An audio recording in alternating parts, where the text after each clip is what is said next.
What's up, everyone? This is the BumCast presented by Green Valley Wine and Spirits. I am your host, HBIC, the head bum in charge, along with Baloney, Joey P, Dougie, Fresh. Oh my God, guys, we have survived that marathon weekend.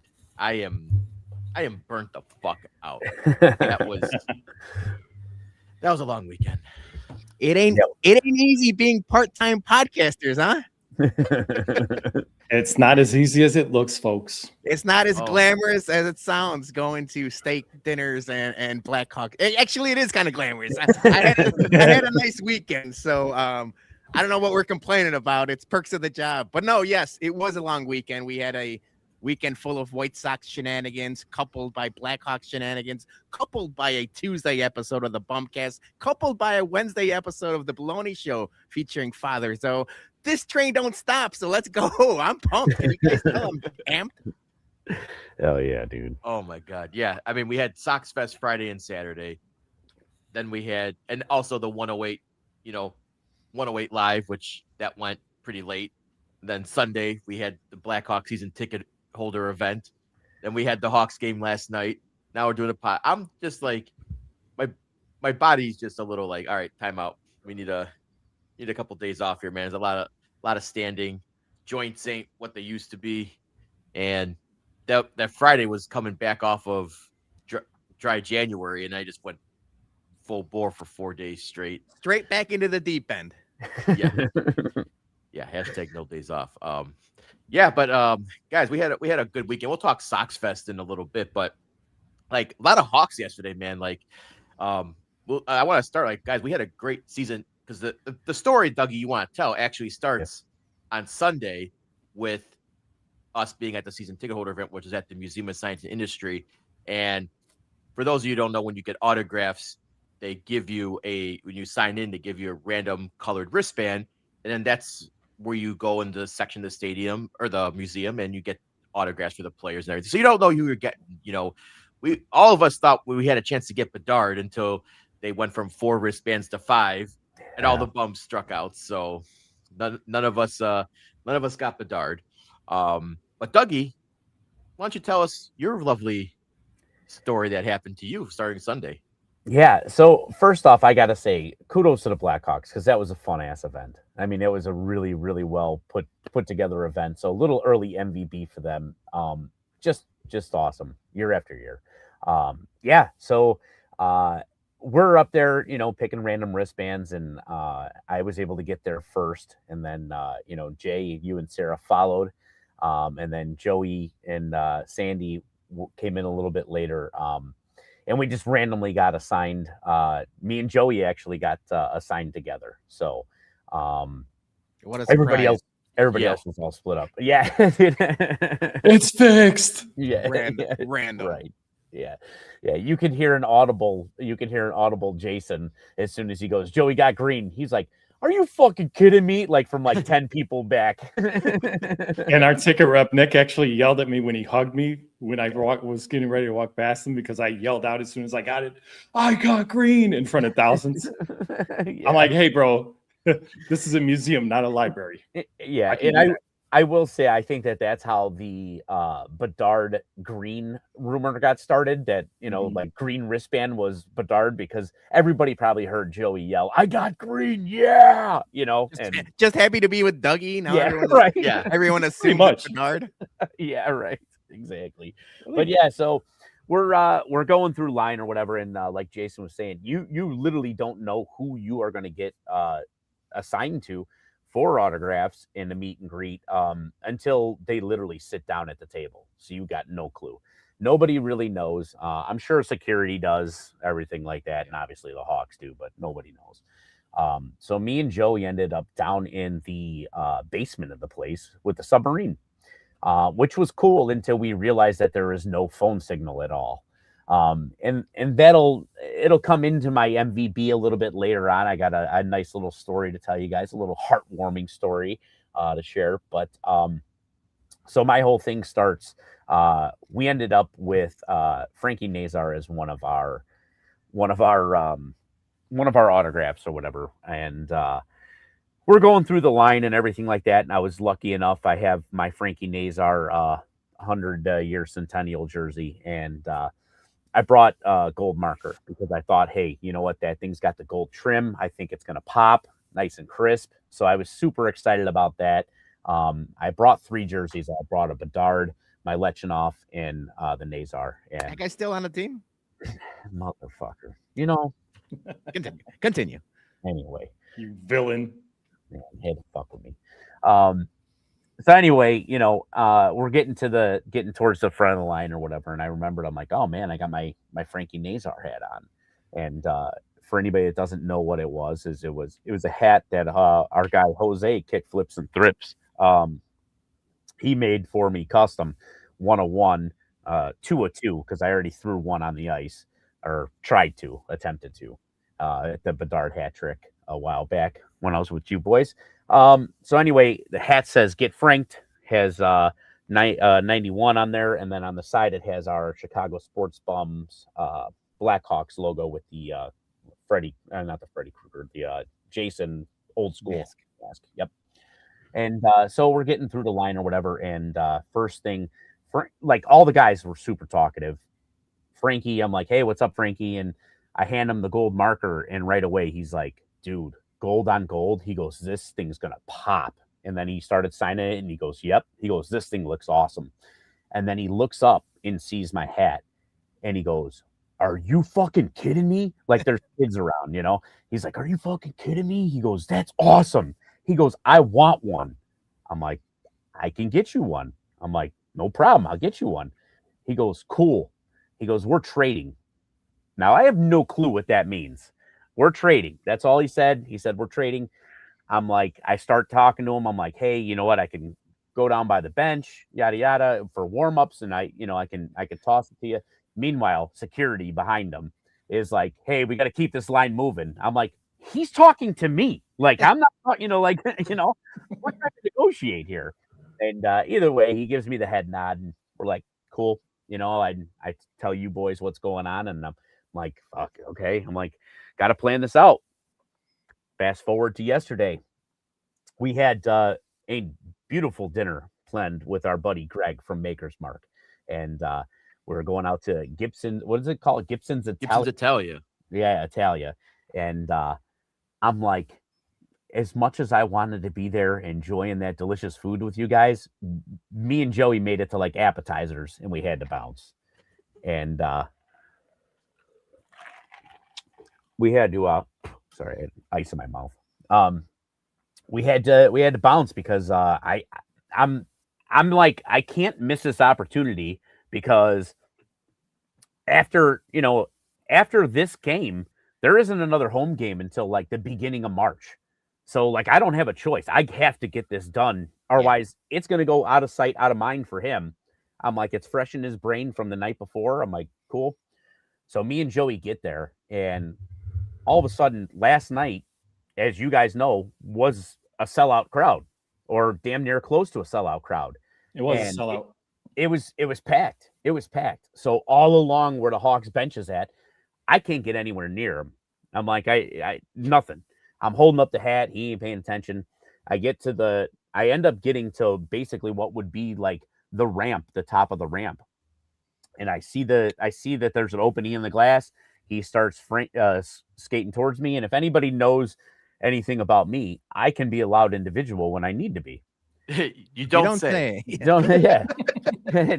and so I just yell out, Frankie, and obviously it pops at the right moment. He looks up, I show him the hat, and he smirks. And it was just like and it was a little bit more than a smirk. It was like an audible, like, holy shit, he got it, And so then I'm like, I look at Joey, and I'm like, I think it's gonna go down. I think we're good. I hit record. Yeah. So here's the video. So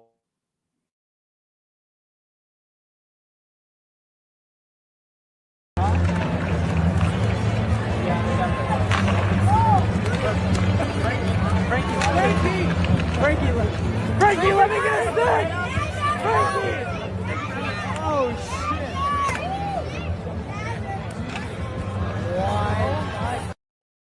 Yeah. So success. We got the stick. He passed it up. It was just an absolute awesome moment. I I made sure that I got the stick before I tossed him the hat. That was the key. You didn't toss that hat until you secured the goods. That was smart by you. Yeah, exactly. Because you don't know what's going to happen. You toss him the thing and then he just runs down the ramp. I mean, I'm not saying I don't trust him, but I got to get mines. And everything just played out so awesome. Obviously, that first video was from the Blackhawks, and the Blackhawks caught the moment, and obviously he must have told them about the trade or something, or they just caught the camera at the right time. But that sucks. They posted it on Facebook and not Facebook and Instagram. And Instagram. On Instagram. Yeah. All right. But not on Twitter, it's just weird how the way that they do that stuff. Because Twitter's dead. JT's got an important question. Do you guys swap digits?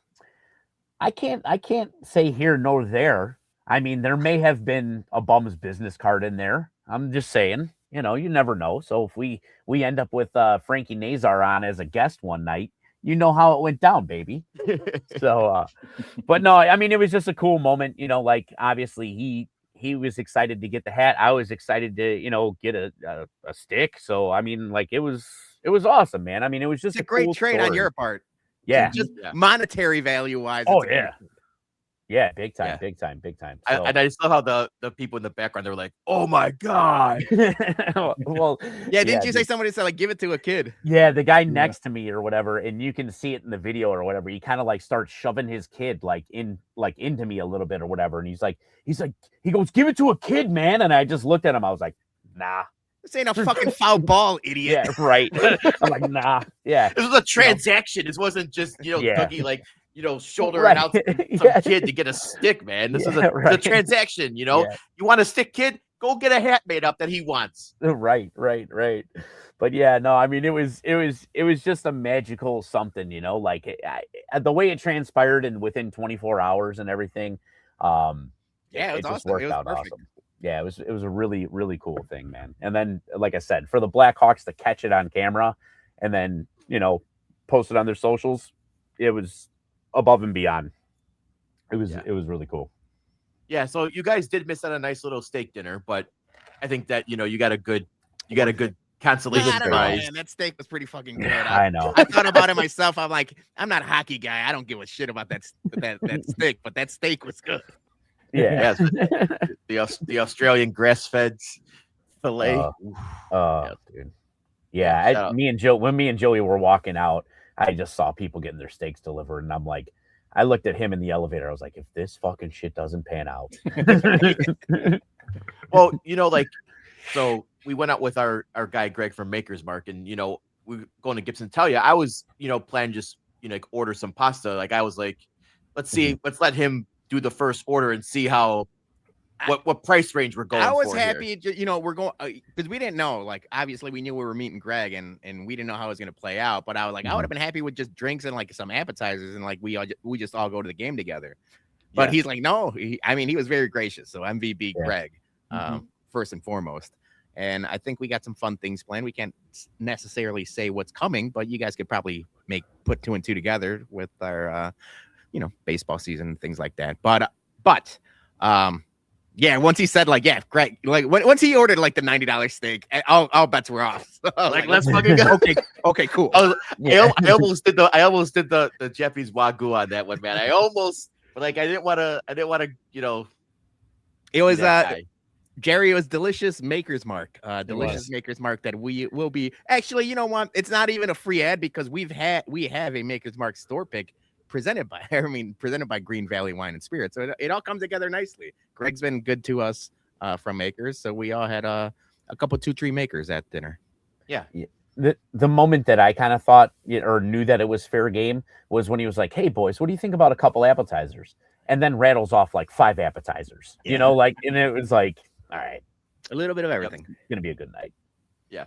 Now we went to the game and we had we said it was a sellout crowd. We had everyone was in the tree. We just had everyone that seemed to show up there. But I want to tell you guys some breaking news with this. Okay. Ooh. I got on camera. I got Joey swearing. Oh yeah. got it. Did you upload it? We got it. Here it is. Here it is. Joey's swearing. They're out of Modelo cans, Joe. Chinga su madre!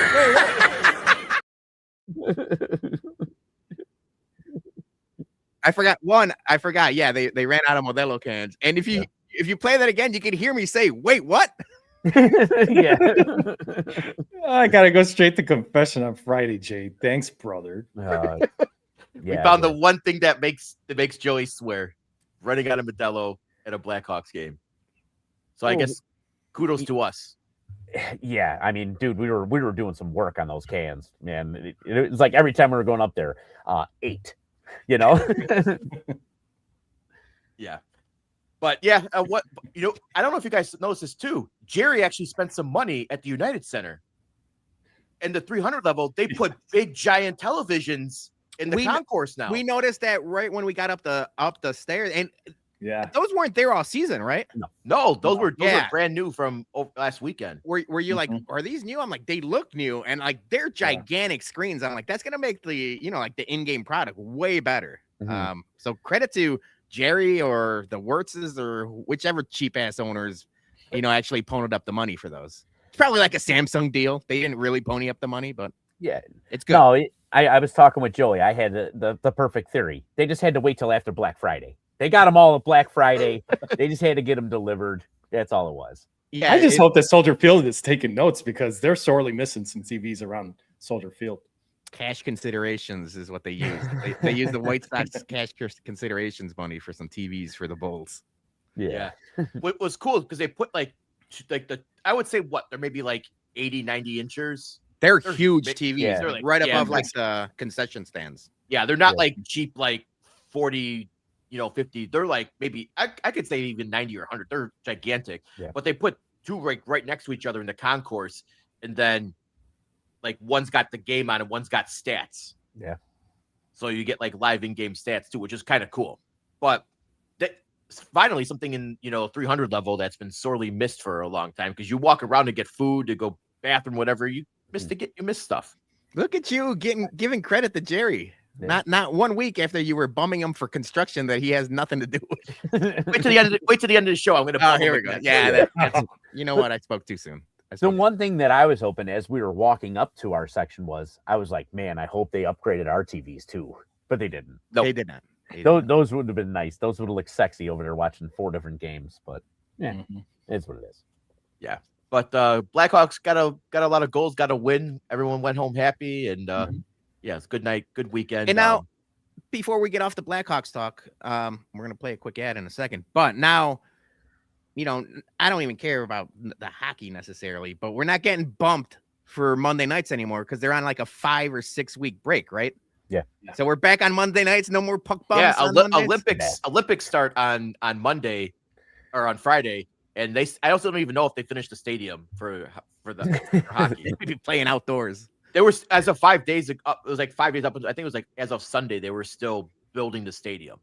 Yeah, so that's gonna be a shit show. They built the Royal Rumble Stadium in 30 days. That thing was nice. It was and empty.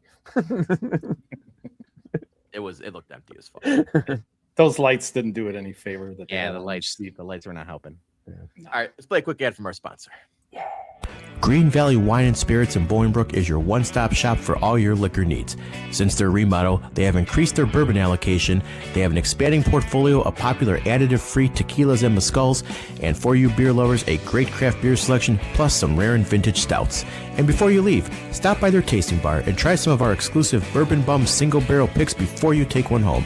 That's Green Valley Wine and Spirits, 344 Commons Drive, conveniently located right off of Route 53 and I-55 in Bolingbrook. Tell them the Bump sent you.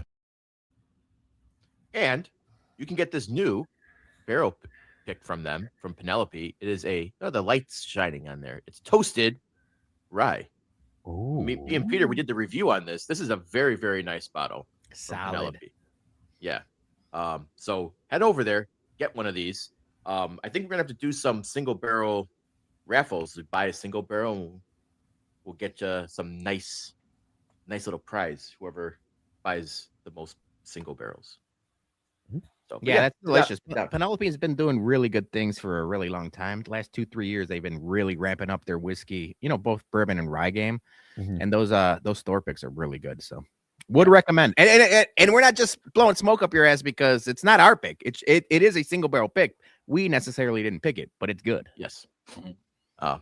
Guys, we were gonna do like a full blown nonsense show today because it was Super Bowl week. And then like everything just happened with every sports team. Sox making moves, Bears losing people, Bulls finally picked a direction. Like, yeah. Well, but they're doing things. You're right though. They're doing things. There's a lot of Chicago sports talk. So I guess where do you guys want to start today? I mean, let's just go all want to over. round robin it. I feel like we should probably put a bow like. It's Sox Fest weekend and like pitchers and catchers report soon. I feel like the Bums season is changing. I already got the logo up there. The intro is still Bears, but the logos are now Sox. Let's start Bears and then transition to White Sox because there's a lot more White Sox news, but there was some Bears news we got to kind of put a bow on the season. Yeah. Well, if you saw with the Bears, not player wise, but they lost 2 potential big names on their organization. So first one, Ian Cunningham, he took the GM job with the Atlanta Falcons. And then a couple days later, or next day, Declan Doyle, the Bears' current former offensive coordinator, took the job over for the Ravens with John Harbaugh, or not John Harbaugh, the guy in the Ravens. Yeah, it's not Harbaugh anymore. No, yeah. I forgot who the new coaches for the Ravens, but anyways, he's the Ravens offensive coordinator now. So but Bears are not getting like their comp picks. Apparently they're supposed to not get a couple 3rd round picks, but they're not getting it. But I'm happy for Ian Cunningham though. I think he's actually a really good assistant general manager, and he was a big reason the Bears did all these great like contracts and everything. He was a big part of like the structuring for the deals. So whoever they replace him is going to have their work cut out for him because he did a good job. And I'm happy that he's finally getting promoted and going to be working under Matt Ryan, and maybe we make some more Atlanta trades. Yeah. So that's the thing. It's like, because he's working under Matt Ryan, the Bears do not get the 2 compensatory picks in the 3rd round, which kind of stinks, but in the long run, it benefits the Bears to have multiple people in multiple places, right? Like he was the right-hand man for Ryan Poles for a long time. And we saw it in Hard Knocks, and we saw it like on the Bears YouTube behind the scenes stuff. Like he's always around kind of consulting Ryan Poles and a lot of things. During that Hard Knocks before, it was not this last draft, but the draft before, like he was the one that telling Poles to calm down, you don't have to reach and different things like that. Like he was on the short list to be a GM for a couple hiring cycles now. So even though the Bears weren't going to get the picks, it's still like a smart thing to, kind of let him spread his wings and kind of get his, like I saw people saying like they should have blocked the move. I'm like, that sets such a shitty precedence. Like if you're doing that, like that's not how business is done, like realistically. And the one thing that, like you mentioned, maybe there's more Atlanta trades. That's the thing about like having success, and like the Bears haven't had much of it, but now that they are, this is what's going to happen. We're going to talk about the coaches getting poached, but like that happens to good teams. Their players get moved, the GM and the assistant GMs and everything like that. So like it's almost like the more like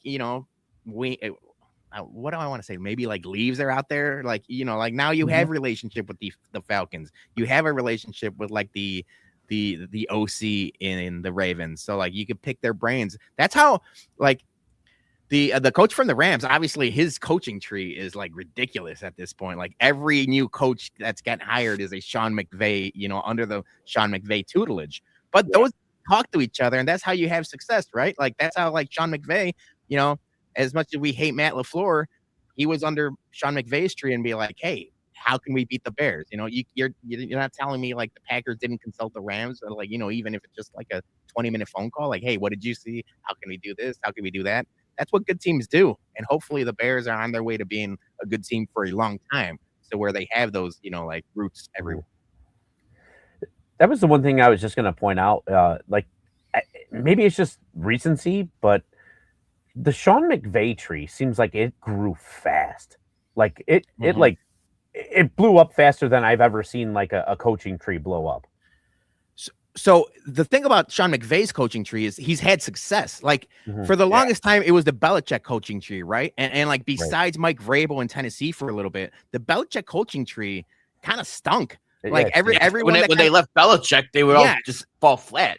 But the Sean McVay coaching tree has kind of been fruitful. I mean, Packers fans were iffy about LaFleur, but I think he's a really good coach. Like anytime they pick a Sean McVay hire, like it seems to be working. So it's like they're gonna keep going to that well until it dries out. Sure. Yeah, I think another good point, what you're trying to make, Peter, is when you lose a key piece like Ian, right? And he's gonna be running that office now in Atlanta. You're also setting up, the potential on draft day to have a great relationship out there to either move up, move down in a draft, accumulate more picks and draft capital for either side. So I think that's just a winning move. And, you don't want to cuck somebody right out of a potential promotion somewhere else. It's just a bad look all around, because then the next man up or woman up to take, to try to fill your vacancy for your franchise, will they want to come and be that new assistant GM, knowing that they won't potentially get a shot at another promotion somewhere else? Yeah. And in regards to Declan Doyle, like he was here for a year. He was handpicked by Ben Johnson. But I don't think anybody's worried about losing Declan Doyle. It's a great opportunity for him. He's going to be calling plays. He was never going to be calling plays. Lamar's going to tank him. Lamar's going to tank him with the. Yeah, it'll be interesting to see how that relationship goes. The one person I'm more sad of losing is Eric Bieniemy. Yeah. Eric Bieniemy going back to the Chiefs is a huge loss. Where I thought, and I had a conversation with Yumper in a group chat we had. It was weird how it got announced almost in reverse. So it's like if Declan Doyle would have gotten hired last week, I think the Bears promote Eric Bieniemy to offensive coordinator, and then maybe he doesn't go to the Chiefs. But because he got poached first and then Declan Doyle, now you lose two guys, which I would have loved to have Eric Bieniemy as the offensive coordinator, even if he's not calling plays, because you saw what he did. He's been really good with the Chiefs for a long time, and he turned the running game around in Chicago in 1 year. And a lot of that has to do with the offensive line and Ben Johnson. But Eric Bieniemy is a very good coach that he was getting head coaching like feelers for a long time. So the fact that they lost him, I think, is more impactful than either one of the Ian Cunningham or Declan Doyle. But it sucks. I mean, it sucks that they're losing these people. But like I said, it's in the long run, it's a good thing.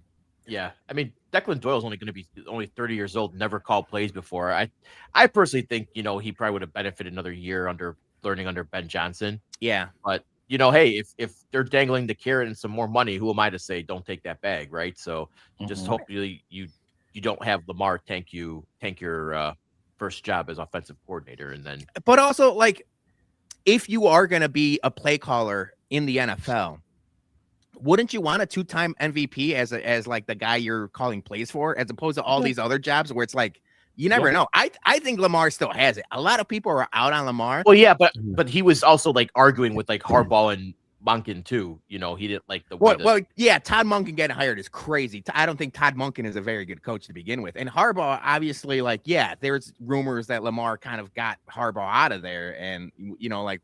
When you're at like a impetus and like you're gonna have to choose between like your 14-year tenured head coach or your two-time Super Bowl or two-time MVP quarterback, like you're gonna have to pick one or the other. They picked Lamar.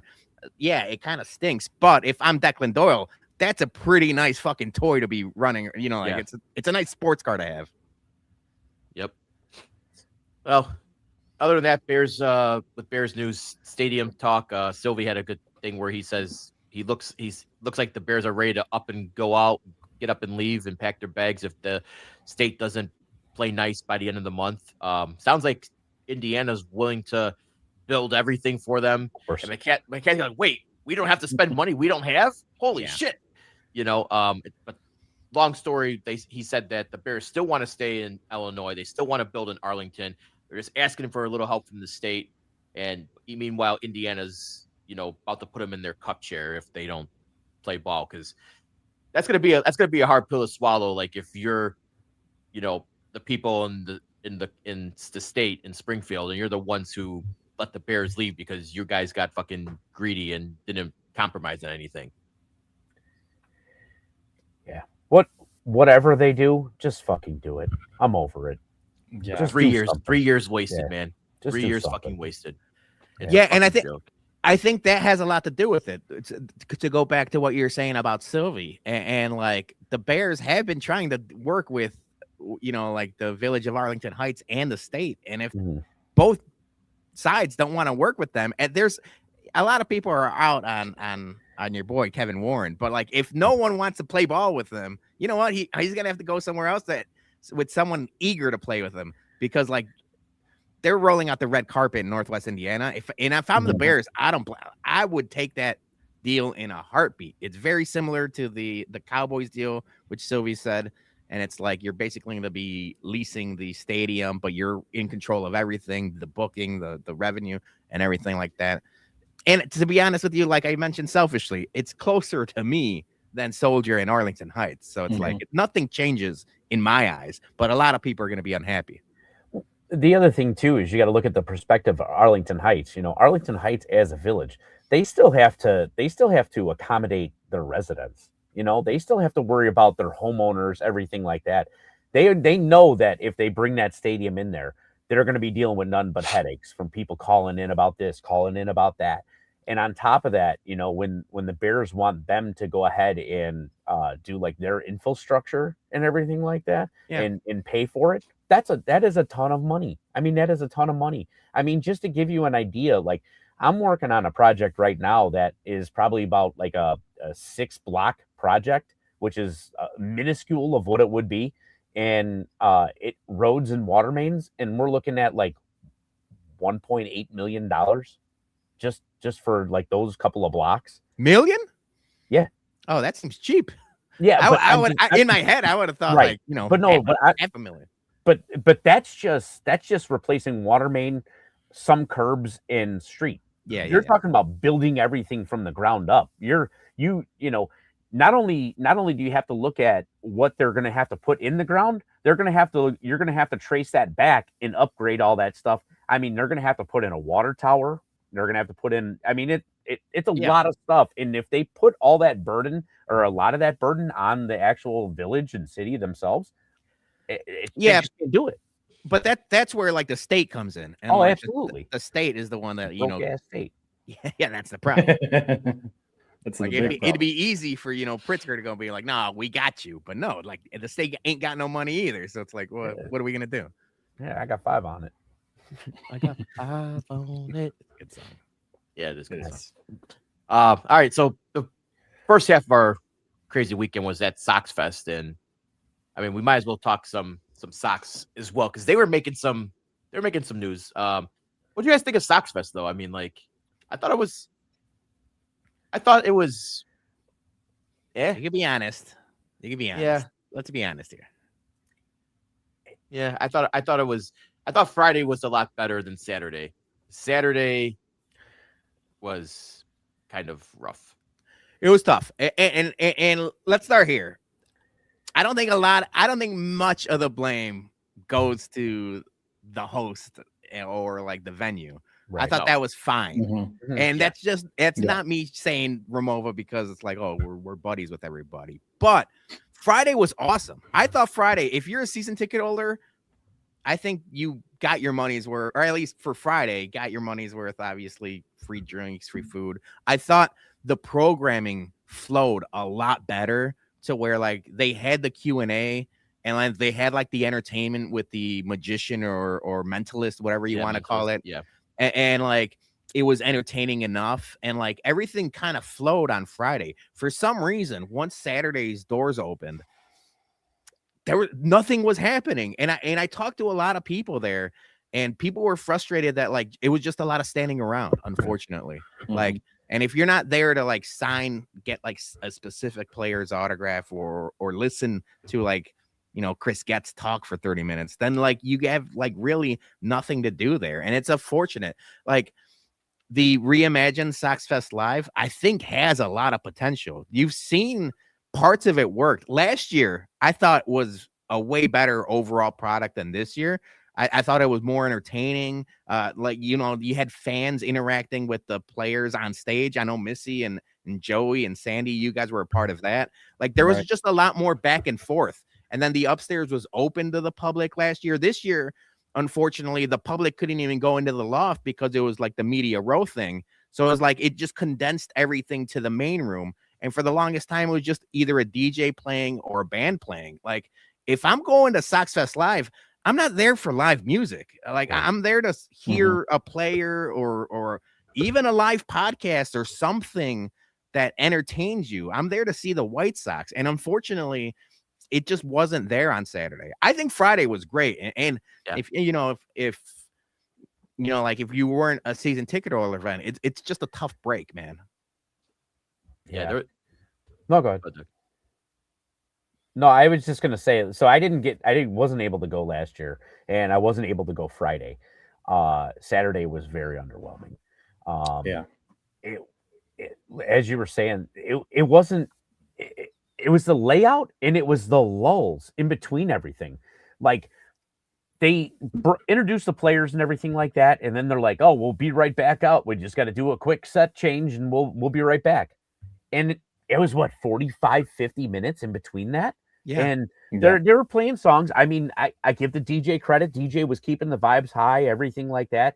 But you could tell slowly they just started losing people. And then all of a sudden they threw up a QR code to where you can get live selfies put up on the screen. Nobody was engaging in it at all.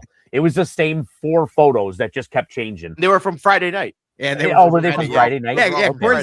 Quernsey was on the screen a bunch. Yeah. And I was just like, it's lost. It's a lost cause. And then by the time that they actually got the action going, I'd say maybe half the people were checked out, engaged frustrated in it, already. And I mean, there were a lot of people walking out early, which is a shame because, and like you said, not just saying this because we do stuff with Ramova. It's a great venue to be like right on top of the players. I mean, you're right there, I mean, I've gone to like the McCormick place and stuff like that. And sometimes you're in a sea of people and you're seeing them like you would at a baseball game pretty far away. Here, right in your face, but they got to figure something out, man. They got to do something, like, again, we're going to be talking about it later, but the promos and everything like that, when you announce it one night and then you go ahead and you run that video back again, everybody's seen that video, especially diehard White Sox fans that are there. And that's who it is. It's diehard White Sox fans. Yeah. Everybody saw the social media post, so like to run it back a second night. Did you really have to keep it fresh? You gotta do something different. Dougie, you mentioned like the player intros that like people got up for that, right? Like they had Gene Honda and you had the like Thunder and everyone's out and everyone's excited. They announced Bo Jackson and that place erupted. And I was like, the fact that the place went crazy for Bo Jackson, they were just excited for just any little crumb you give them. You couldn't interview Bo Jackson for 5 minutes, 10 minutes. Something. Like you give him a microphone and say like, hey, what are your favorite memories of the South Side? Or like, like who are some of the favorite players you played with or anything. But like the fact that you announce Bo Jackson, the crowd goes crazy. That's it. That's the last time I saw him. I know he was like taking pictures with people, but like, come on, like there's ways to make it more entertaining for people. Yeah, absolutely. You got to have like 5 minutes in between segments at the most. Yeah, 5-10 minutes. Like play 2-3 songs and then keep the next thing going. Because like these segments, it's not like you're changing. This isn't like Saturday Night Live. You're not changing sets and doing different things. It's like you got 2 chairs. Just keep interviewing people. I don't want to say it like a casting couch, but like just keep the train running. Right. Ooh, no pun intended, right? Yeah, maybe. I think one of the best parts though is like on Friday we went across to Electric Funeral and we actually got in this time. I know the bouncer must have forgot us. You guys again. Yeah. But we were hanging out at a funeral, and a lot of Sox fans from across were there as well. And then it was kind of cool because Len Casper, Connor McKnight, and then our Chuck, walked in, like Peter's like, you went up and like, hey, you remember us? We did the commercial with, for Southpaw, and it's like, oh yeah, we talked for a little bit. Yeah. We bought the guys a round of drinks. And then later in the night, they're sitting down, and they're like, oh, you guys can come join us if you want. Like we gotta get a Malort. We gotta get a Malort. And we order a round for everyone. And they come like in a little, shot container thing. They like a little carrying case. Yeah, which is nice. That was nice. Yeah, I like that too. So we put it down on their table, and like Len and Connor were just like, all right, let's go. Immediately Chuck goes, face in the hands, man. He was like, oh my, the dread that when the Malort came on there. So we all did a shot, and took a nice photo together. So hopefully, they're real cool. Yeah. I think we played. I mean, the inner fanboy was fanning out, and it shouldn't. We've met Chuck Garfien enough times to where like we don't have to. But Len Casper was there, and he's really cool. I think he's very good at his job, and Connor McKnight too. So it's like you don't want to like just bombard them with questions or like fanboy out. So like they came closer to us than we came to them. That's when we were like, oh yeah, we did the commercial, and Chuck started talking and stuff like that. But then we kind of let them be. But inside, I was like, man, I watch these guys like every day, but like. But they were cool. They were very cool. Maybe they low key watch us every Monday and Tuesday. You think Chuck's watching? I think he is. I think so. Hi, Chuck. Yeah, Chuck. You're our Chuck. Our Chuck. Well, yeah, Sox also made some moves, guys. I mean, I will say this. I never thought I would see this from the White Sox. They actually took on money. They took on a big contract from a salary dump. This was unreal. Maybe this is a new regime under Chris Getz, but we got Jordan Hicks over the weekend from the Red Sox, and the Red Sox were just doing a salary dump. So we're picking up $18 or $16 million. They're still old. That's still over over 2 years. The Red Sox still. You're right. They threw in $8 million, but the Sox took on more money so they can get a good let's see. I'm gonna say good. We'll see how he goes, but they got David Sandlin as well from pitching prospect from the Red Sox. So we'll see, how he pans out. But I think this is pretty. Sox bullpens might be sneaky good this year. Because the other before that. They signed Sir Anthony Dominguez. It looks like he's going to be the closer. Yeah. Mm-hmm. So they really good.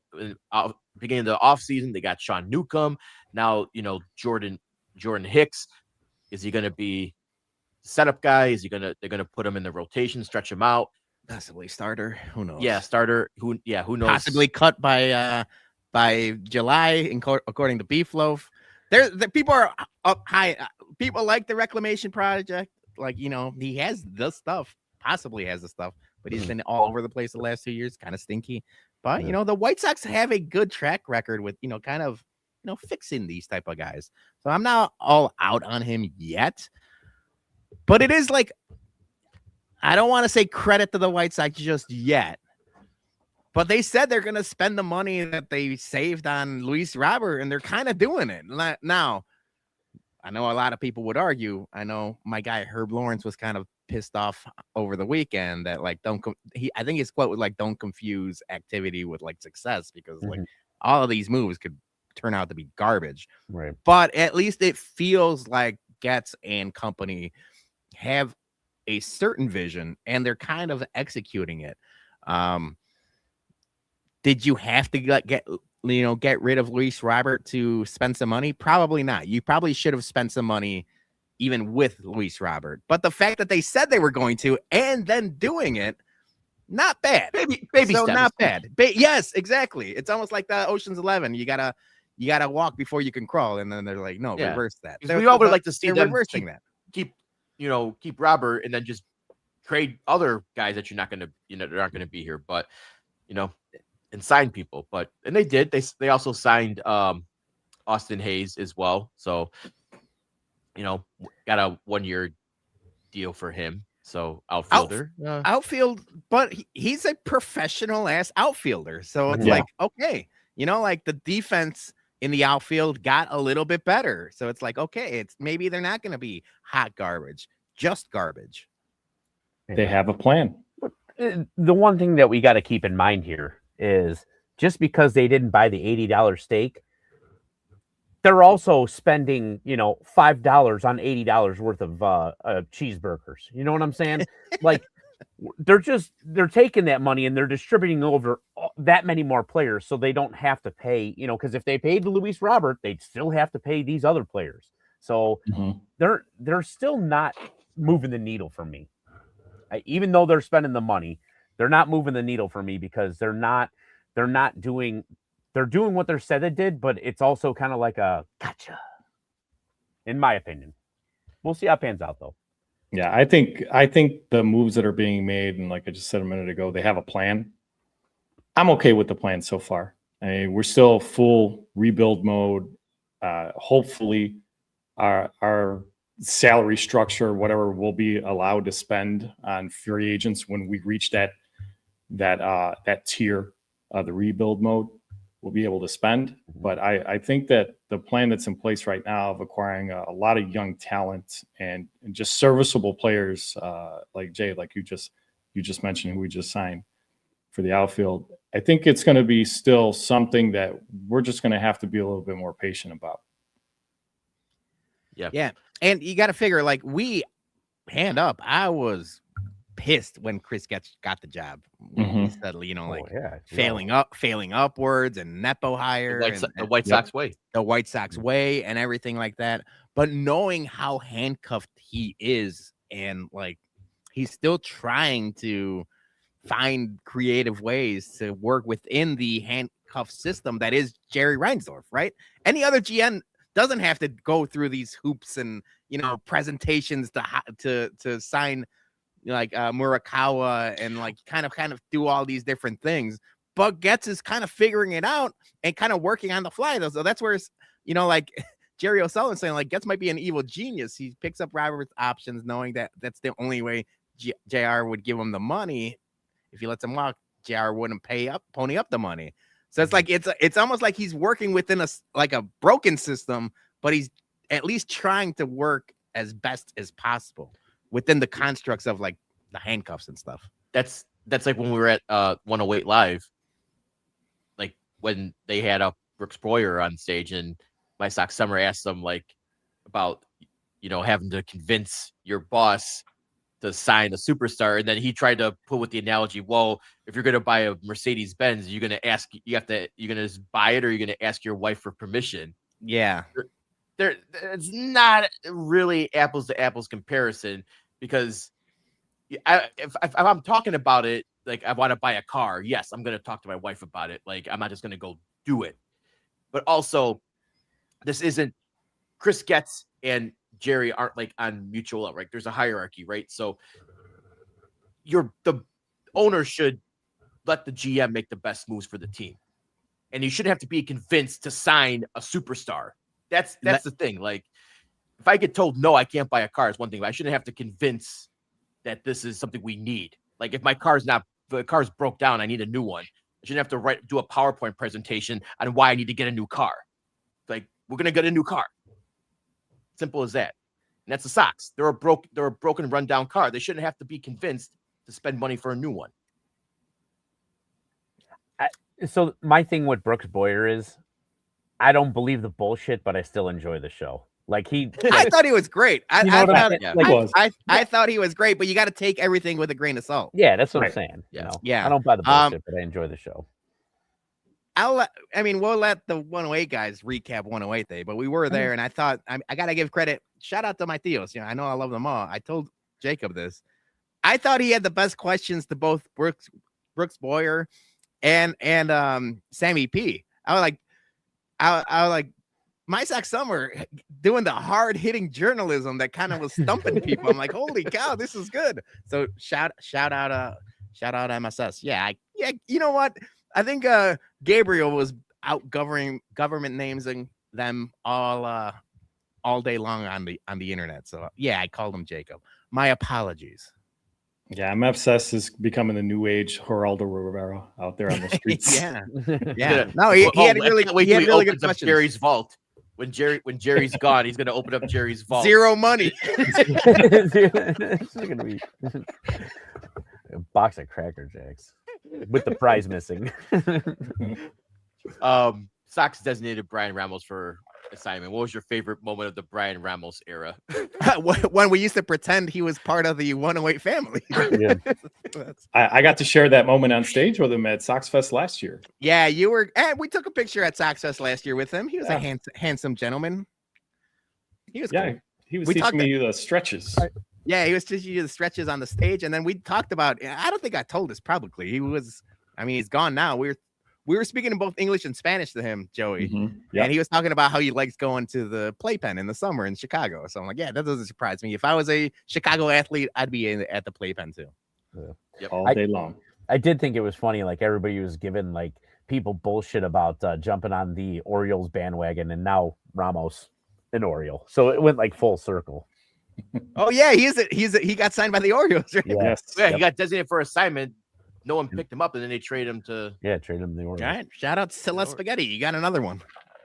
Yeah. All right. What else we? You know what? We got some headlines, and one of them is Sox related. So let's keep the Sox. Yeah. Going. Keep the Sox train running. And obviously, this is an unfortunate one. We gotta start headlines with this because as much as we want to give credit to the White Sox, sometimes a lot of the times it's like 2 steps forward, 1 step back. 1 step forward, 4 steps back. And the Black History Month thing, they got into a pickle. So in celebration of Black History Month, we reflect on the momentous first for the White Sox organizations. And they have 2 different infographics. I made it into one, but it was basically celebrating the first of African Americans in the White Sox organization.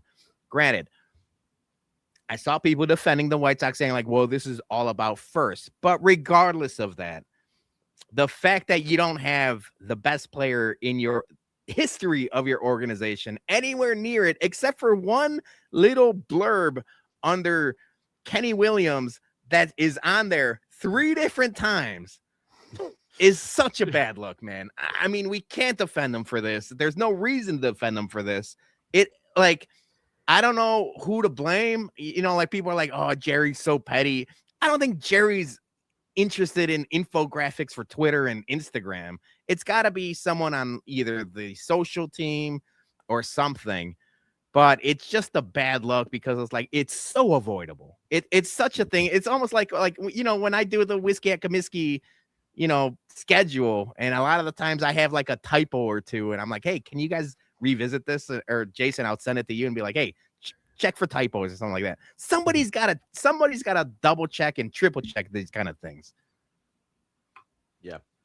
I mean, Frank Towers, you know, won back-to-back AL MVPs. That didn't say he was the first to do that. First to do that. You know, that could have been an easy one. I could have seen Jerry though doing something like, hey Jerry, what do you think? Not enough Ken Williams. More. Yeah, it was tough. So obviously, you know, Big Hurt Frank, he took umbrage to this, and rightfully so. So he tweeted out, I guess the black player who made you rich over there and holds all of your records is forgettable. Don't worry, I'm taking receipts. And I was like, yeah, man, like I would probably clap back something similar if I was him. Like he has every right in the world to be pissed off about this. Yeah. If I've learned one thing in my life, this is not my battle. I'm staying in my lane. Yeah. I'm staying in my lane. Yeah, no, that's a smart thing. I do want to get to the super chat. It's Jose saying, I loved seeing everyone Saturday. Can't wait to be in Lot B. Hell yeah. Yeah, we're counting on days, buddy. I know next week's supposed to be a little bit warmer, 40s, close to 50s. I think I'm going to be, Dougie, you might not believe me. I might fire up the grill for some carne asada, even in February. I'm usually a July carne asada guy, but Fun fact: the grill was never put away; it just got left out for the winter. This is true, but I got a cover and a canopy for it. I'm But bringing them on obviously, thank you for the super chat. We will be in Lot B. Can't wait to see everybody, including you, Jose. Yes. So yeah, that was I know, like we had to mention it because it was so unfortunate. But like, anybody else got any Frank Thomas thoughts?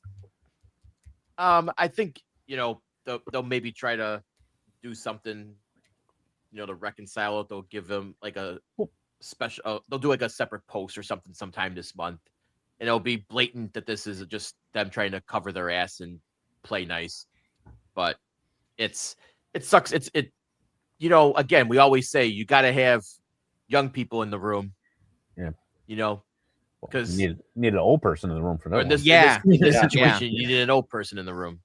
Yeah. Well, from what I understand, I believe that there was like a statement made that like this was only the first of multiple things that they had planned. Yes. So that's the only way, but they should have addressed this right away because that's true. Like, it is Black History Month, and you have a whole month to celebrate your best players and a lot of players that made you a lot of money in Frank's words. But they could have addressed it being like, oh, we have a whole week dedicated to Frank later in the month or something. The fact that they're silent about it for multiple days, that's the tough look. Even if it's just like, oh, we fucked up. It was Chat GTP. We didn't do it. Like, put AI. Put the blame on something. Right. Yeah. Yeah. I mean, what they should have done was, if they knew that they weren't going to throw him in there and they were going to do something for him later, that's where you reach out to Frank's people and you're like, hey, this first thing goes out, but we want to make it a little bit something bigger, more centered towards just you later. Yeah. So just save yourself. And what's crazy too is that like the White Sox actual social media team has been like much better in the past couple years. Mm-hmm. And then for them to drop the ball this big on it, that seems like did they fire someone and bring in a new person? Because it's been pretty. It just seems like it's a mistake. Yeah. It's a big mistake. It's a bad mistake, but it seems like it's something that very White Sox slips through the cracks. Yeah, I don't think that it was so egregious like ESPN omitting the 2005 White Sox won the World Series. I don't think that that's what the White Sox were on. Right. Yeah. I mean, if they really wanted to lean into this, like that social media team that has been a little bit sassy, a little bit sparky, you just go on Frank's thing and you're like, new phone, who this?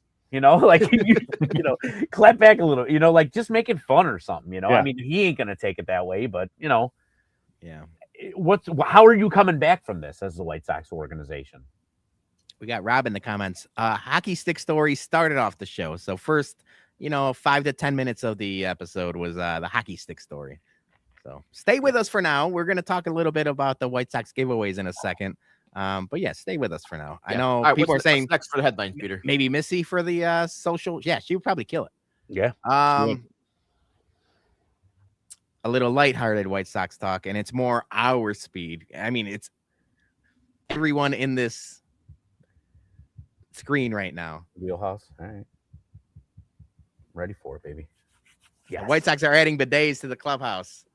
As requested by Japanese slugger Munetaka Murakami. One thing he noticed is we didn't have a bidet in our locker room. That's new to him.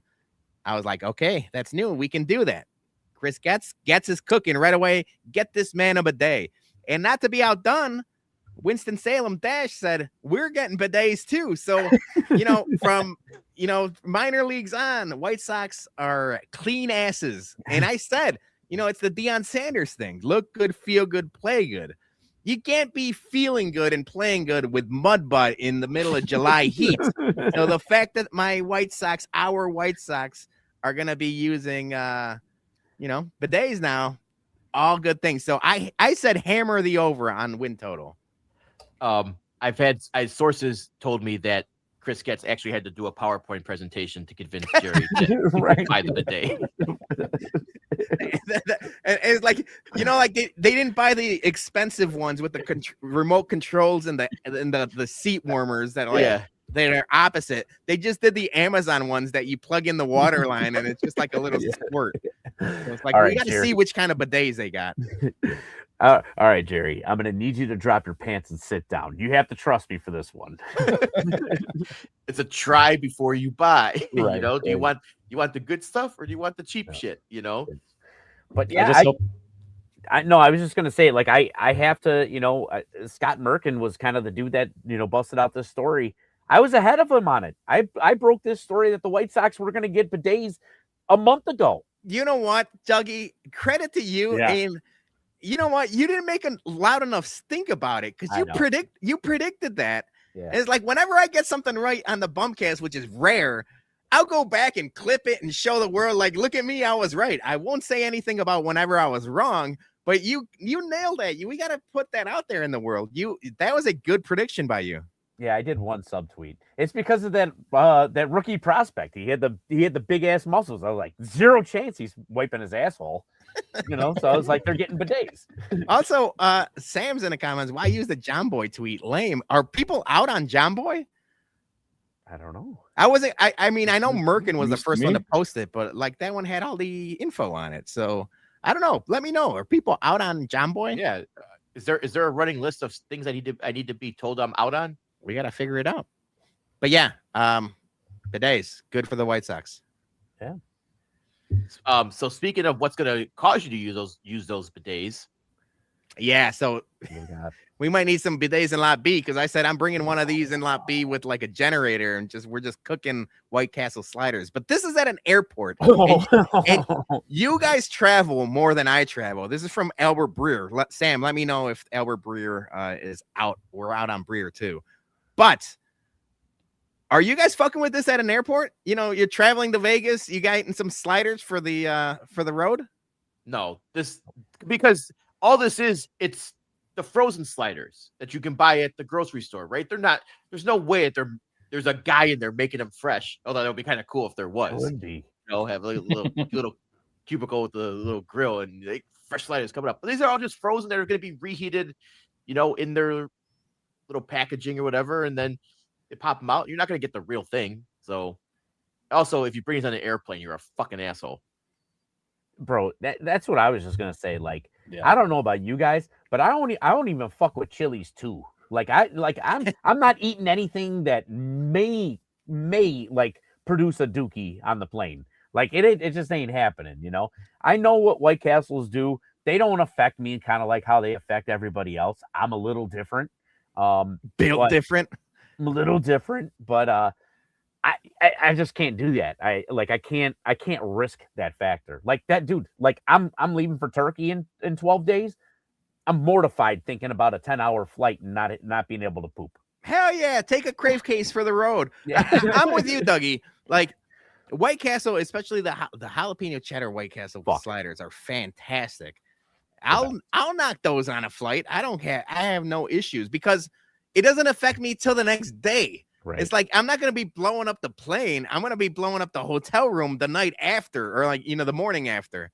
So it's like it's not that bad, but like I thought I was like, oh, this is not. I'm gonna start getting the bubble guts. If I'm on a long flight, that I'm gonna get bubble guts in like 4 hours after White Castles.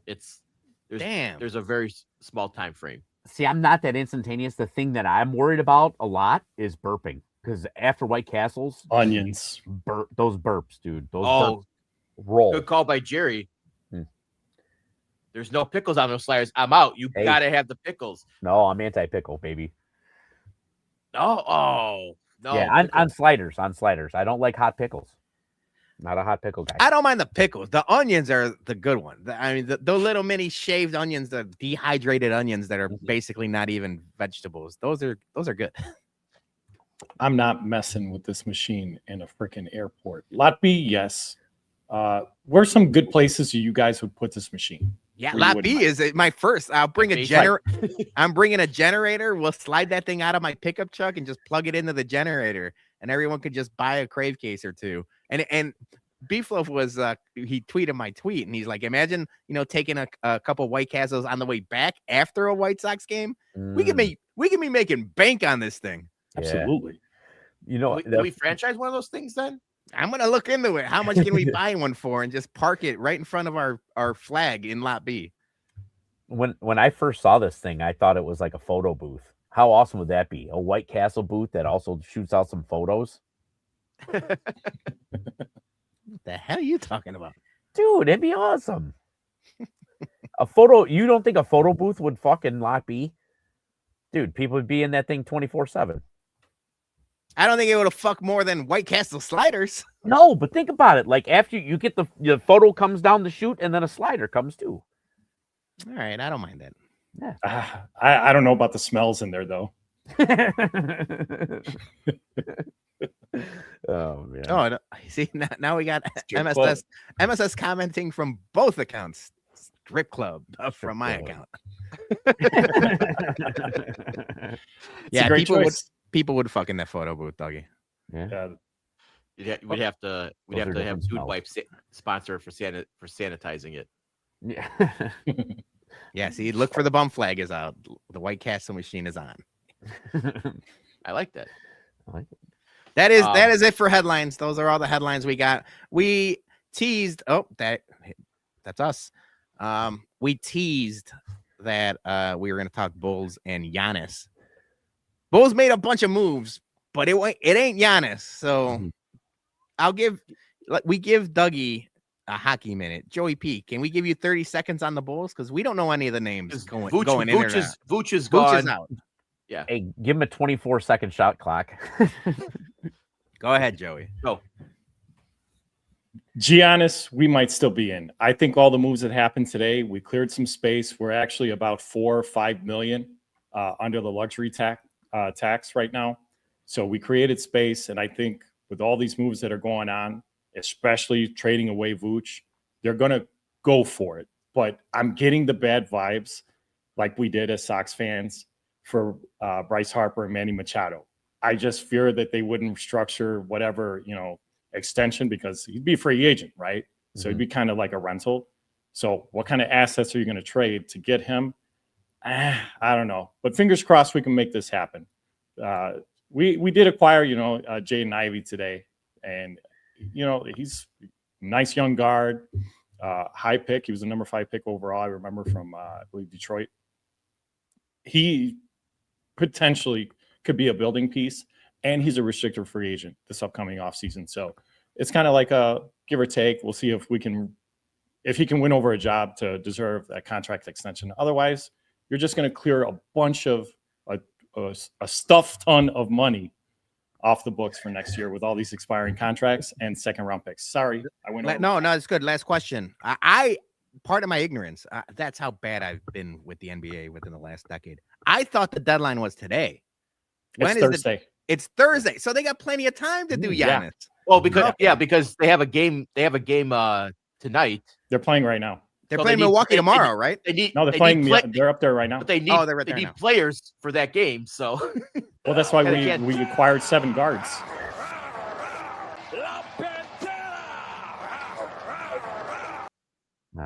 All right. It's our basketball talk. Good job. Yep. That was a good one. Thank you. All right, where do you guys want to go next on this? I think we play an ad, and then I think we go ad, and then we talk White Sox promos. Yeah, let's do it. Yeah. Us promos first, White Sox promos later. Yeah. ShySportsBums.BigCartel.com is the home for all Chicago sports bums merch. We have Bears, Hawks, Sox, and Bums merch available. Anything you need to get ready for a big game or a Chicago sports bums event. Remember, all profits go directly back into our Whiskey at Comiskey tailgates to keep the beer and food free for everyone. So head over to ShySportsBums.BigCartel.com and pick up a couple Toot Tree shirts today. All right, yeah. So one of the cool things at Sox Fest over the weekend was they announced their 2026 giveaways, their promos, and so they got some good stuff so far. Now, also, this is the first half. They always come out later in the season and they announce like a bunch more giveaways, bobbleheads, clothing, all that good stuff, trinkets. But the first round of stuff is pretty good. So let's get the slideshow up, Peter. All right, so yeah, this is we did this last year. We'll do it again this year. We'll give it what do we want to do? Do we want to do the rate my cock scale of full chub, half chub, no chub, or do we want to be more professional? Full faux bat, limp bat. Yeah, cork cork bat, torpedo bat, wiffle ball bat, or whatever. Nah, we could just do the full show. But who we crapping? Yeah. All right, opening day. I mean, we're gonna be at Whiskey at Comiskey. We'll probably miss out on this. Time out. I need them to. We need to send a cease and desist to the White Sox. They took our Whiskey at Comiskey. I honestly thought the same thing. Yeah. They took our band tee style, and just like, hey, we're gonna do the same thing the Bums are doing. Like, come on, guys. Like the tour style T-shirt with all the names on the back. We're still gonna have one, and it's gonna be better than this one. Although we won't be printing 20,000 of them. We won't be. I mean, obviously, we'll be in Lot B. We probably won't get one of these, and they're fine. But yeah, I thought the same thing with the dates on the back and stuff like that. I was like, oh, that looks a lot. That looks familiar. Yeah. Funny. So yeah, I'm out on this one because it's gonna upset me that they patent pending, cease and desist. Hear from our lawyer and Esquire. I'm a fat guy. I'm out on it. Yeah, the t-shirts are tough for the big boys. Yeah. No Joey? chub for me on this. No chub. No chub all around. No. For the opening day t-shirt. All right. I'm gonna get a t-shirt with a bunch of guys who aren't gonna be here after the summer. They do get better from here. So this is April 4th. Colton Montgomery hooded jersey tank, 5,000, presented by Rush. I'm not a tank top guy. Hooded tanks seem a little weird to me, but I'm not, hip with it. So, I'm out on this one too. We're not saying it was original. We steal all our ideas, but they are our ideas. Yeah, it's our idea for opening day. We stole it first. Can't steal a stolen. Yeah, I don't like this either. It's whatever. I'm half chub. I like the sleeveless hoodie. I like it. I'm half chub because when I eventually get back to the gym and #FitFam, Peter, I definitely would rock this working out in the gym.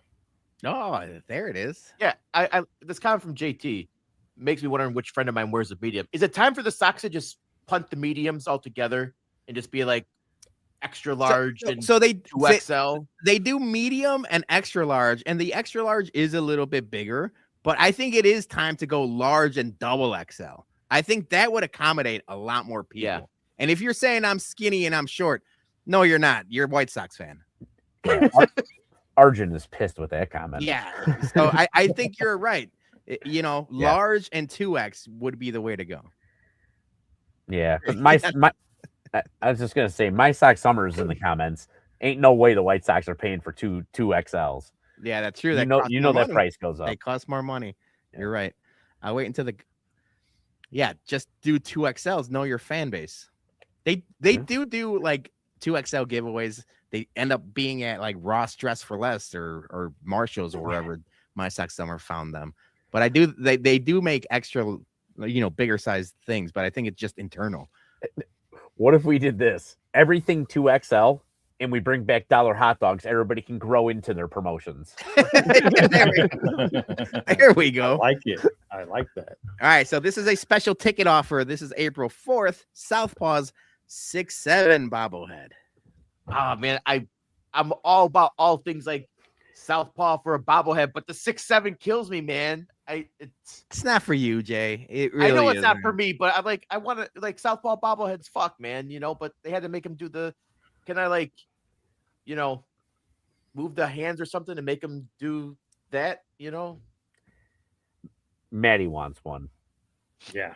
So I was gonna ask you, Dougie. So I showed this to Scarlett, and it was what were we watching? We were watching another sport. I was actually watching a Bulls game, shockingly, and King did the 6'7" thing, and she said, "Why is he doing 6'7"? That's old."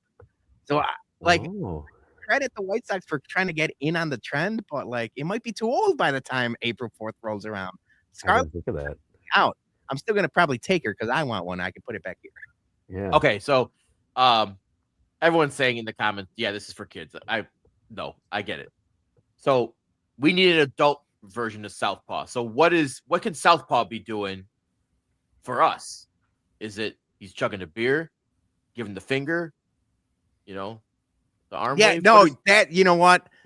If they somehow figure out like a way to put like batteries and like a motion and he does the thing, that would be a fucking awesome giveaway. Yeah, you Brooks, call us. We got ideas. The arm thing, Southpaw, that was classic. And we talked about it when we met the Southpaw. We said we need you to do the home plate thing more often. That used to be a staple. It was. Yeah. All right, what's next? Sunday, April 5th, Bobby Jenks, AJ Celebration Bobblehead. 10,000 fans, 21 and over, presented by Binny's Beverage Depot. Sorry, family, Christmas or Easter's canceled. Yep. No, it's not. Joey can't even go to church at Easter. Yes, You have to make a decision. You're gonna make a decision, Joe. Are you gonna choose God or the bobblehead? I'm going to midnight mass, bro. I'll be there. That's the way to do it. Midnight. Wait, they do a midnight mass for Easter? Of course. Yeah. Oh no, shit. They didn't say what time Jesus rose. Exactly. It could be. Yeah. Yeah.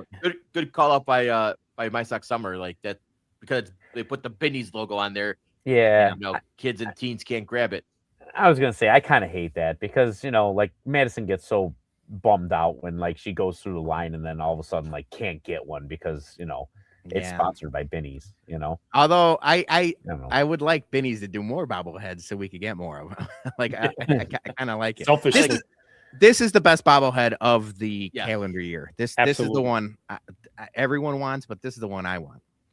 So I think I'm going forward. I'm only going to get bobbleheads from like past players or legends or something like that, because I said I'm going to do this. I'm going to take a reel of all my bobbleheads, and it's just going to I will remember you. I'm going to X out all the the Sarah guys. McLaughlin. Yeah. Yeah, we it's talked about it's it. all Eloy's, Mankatas, Lubob, it's fucking. Well, no spoilers, but you're gonna have a tough year this year because they got a lot of the young Mhm. boys. No, on the and bobbleheads. that's the thing. Like, I think I'm gonna hold up. Like, yes, the Colson Montgomery one's cool, the Chase, but I don't think I need to get them because like who knows if they're gonna be here. Like we're getting Rock Chalowski, we got Billy Carlson, we got other guys that potentially could kick him out. So I don't want to get stuck with a whole bunch of bobbleheads that are useless anymore. So I want this. It's gonna be an issue for Easter because we do host at our house for both families. We do the blended Easter where Christmases are separate, but we get the blended for Easter at our house. Have them all. Just what? Easter tailgate. Can we do a ham in Lot B? Oh, I could, A smoked ham. but yeah, I gotta find someone to go get me one of these. Sherpa, you a bobble? Yeah. We might know a guy in the comments. Friday, April 24th, Miguel Vargas bobblehead. This is exactly what you're talking about, Jason. Yep. I love Vargas. He's cool. I mean, I would argue maybe you need to make it a little chunkier. He's gained a little bit of weight, but this is the type of bobblehead you might pass on. Yeah, hence why it's a Friday night giveaway. They've had a couple weird ones. There's going to be a Monday night bobblehead later on. But yeah, this is half job. I mean, it's cool. Yeah. I like that they're doing the City Connect, the Friday uniforms, but yeah, it's just whatever for me. yeah. Just to stick with the theme, since it's sponsored by Fanatics, the jersey should be wrong. Like it's got to be the wrong player. Or That's a great misspelled. call. Yeah, Out of stock. Yeah. out of stock, misprint. Like, Yeah, Logo there's upside down. it's just him shirtless because the jersey's on back order. that's great. 2 eyes in Chicago. Yes, good call, Dougie. Now this one fucks. Oh, Saturday, yes, it April does. 25th. 90 City Connect jacket. It's obviously You just call it the starter They pullover. can't call it starter jacket, but it's basically a starter jacket. Sponsored by Miller Lite. 15,000 fans. This is the one. This is it. Somehow, if anyone's listening, make a 2XL for the love of God. That's what I was gonna say. If they give this thing in an XL and a medium, I'm fucked then, man. Because this thing needs to be this probably have to be a 2XL for this jacket. This thing is sweet. Yeah.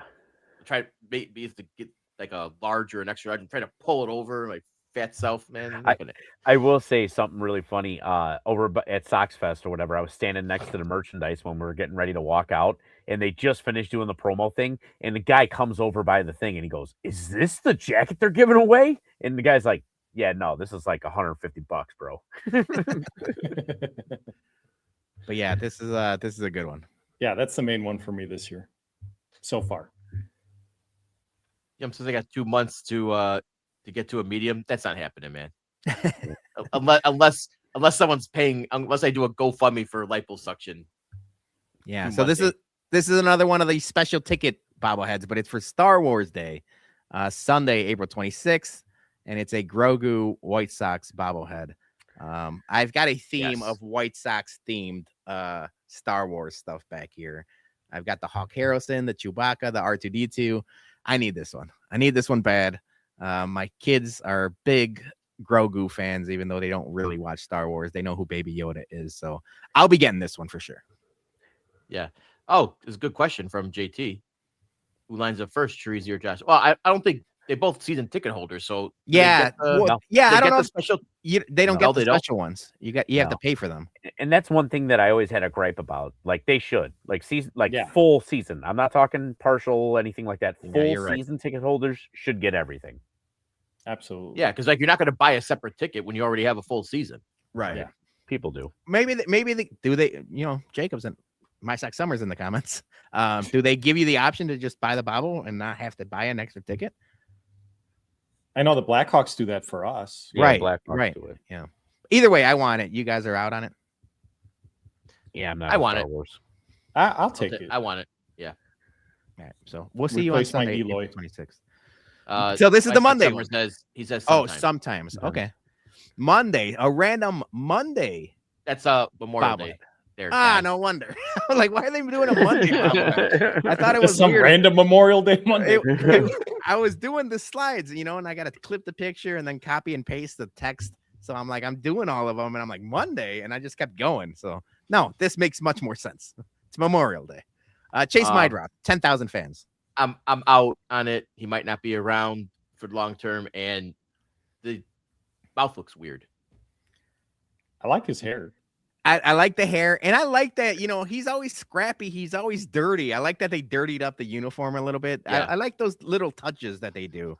But yeah, this is, medium, on the medium scale for me. Not a single sponsor wanted to get on board with Chase. Yeah, I mean, at that point, JP Morgan Chase couldn't get on the Chase. Yeah, that would have been good. Paw Patrol, come on. Oh yeah, because Chase is on the case. Yeah, Chase is on the case. Wow, how do you know that, Jay? My niece. Okay, yeah, that's a good one. I had to babysit her and watch the Paw Patrol movie like 4 times. Saturday, May 30th, Kyle Teal and Edgar Carroll bobblehead, 15,000 fans. Another presented by Denny's. I am gonna laugh my ass off if they trade Edgar Carroll before the season starts. You just cut it down the middle. I was surprised they actually, with the talk of them potentially trading him, I was surprised they actually went ahead and did this. So maybe Chris Getz is saying, yeah, I'm not going to trade him. He's not going anywhere. They're not trading. I think he's been pretty obvious. I mean, if you read the tea leaves, they're not trading either one of these guys. That being said, it is one of those guys. They're not trading him this year, but is one of these guys going to be here in 3 years? Maybe not. But for now, I like this one. I do like this one. I think this is probably one, even though I said I'm not going to get of the new crop, this one probably would be the one I would get as of right now. I like could you imagine the presentation that Getz would have to do to trade one of these guys? Like, hey, I know we got a bobblehead coming up, but check out this PowerPoint. How much should we spend for the bobbleheads? Right, exactly. Nope. Nix the trade. All right, so you're saying I just got to wait till after May 30th? Cool. Yeah. June 1st gone. Now, what's going to be interesting though with this bobblehead, I was hoping they were going to do the thing where, you get to put one or the other on the stand at one time, because you never see them in the same lineup together. So it's just one stand, and you get to put one of them each day. Yeah. or it would almost be like you put like a back between them, and then it just rotates. Oh yeah, you rotate. Yeah, so because only because you can't play both of them. Yeah, That's not allowed. They have an aversion to that. They are not a big fans of that. So I like that, Jay. You guys fuck with this? Yeah, I'll probably try to get that one. Dougie, Joey? It just looks to me it looks really awkward. It's just a really awkward bobblehead. Like it's a no for me. I don't like it. Yeah, I'm really, really trying to cut down on picking up. Oh, you got yelled at. You got yelled at by the Mrs. P. Yeah, I got to cut down. So I'm going to be very selective this year. I got to say no. All right, now this is not a bobblehead, but we had this very segment on the show last year, and it was Southpaw's 21st birthday. And I clipped the segment, and we said, hey, we should throw him a birthday party. And it ended up happening. I've got it right here. Look, I drank with Southpaw on my 21st birthday. Are we running back a 20? I don't think it hits the same as a 22nd birthday party. 22nd birthday party, I'm typically at a casino somewhere or like on a road trip. You would celebrate like your birthdays in your 20s. They were still kind of a big deal until you hit 30. Were they? Gives a shit. I mean, we always went out like table service. We always did clubs and everything. For like our 20s. We always went out. Like it wasn't. Like the 21st where you go balls to wall. I think, you get up until 30 and then you get the milestones, right? You get 30, 40, 50, you're dead. So maybe we try to run it back for 9 years. I think that we should. I love Southpaw. You know what? I'll take him to lunch or dinner for his birthday. I ain't celebrating his 27th birthday. I mean, I love you, Southpaw. Yeah, we all love Southpaw. I mean, yeah. I got the idea. Why not just we rent a party bus for him and they allow us to just drive throughout the lot, and you can dip in and out of the party bus and get to party with them. You know what? If they're listening, you know what? I'll clip this. Joey, I like this idea. We'll do like a Bridgeport bar crawl for his 22nd birthday. We can hit up Turtles. We can hit up Cork. We'll hit up Electric Funeral and Shinix and the Ramova. We'll hit up all the spots. Puffers, what is Puffer's name nowadays? Mitchell's. We'll hit them all up, and we can do like a Southpaw's bar crawl tailgate for his 22nd. Now we're talking. I like it.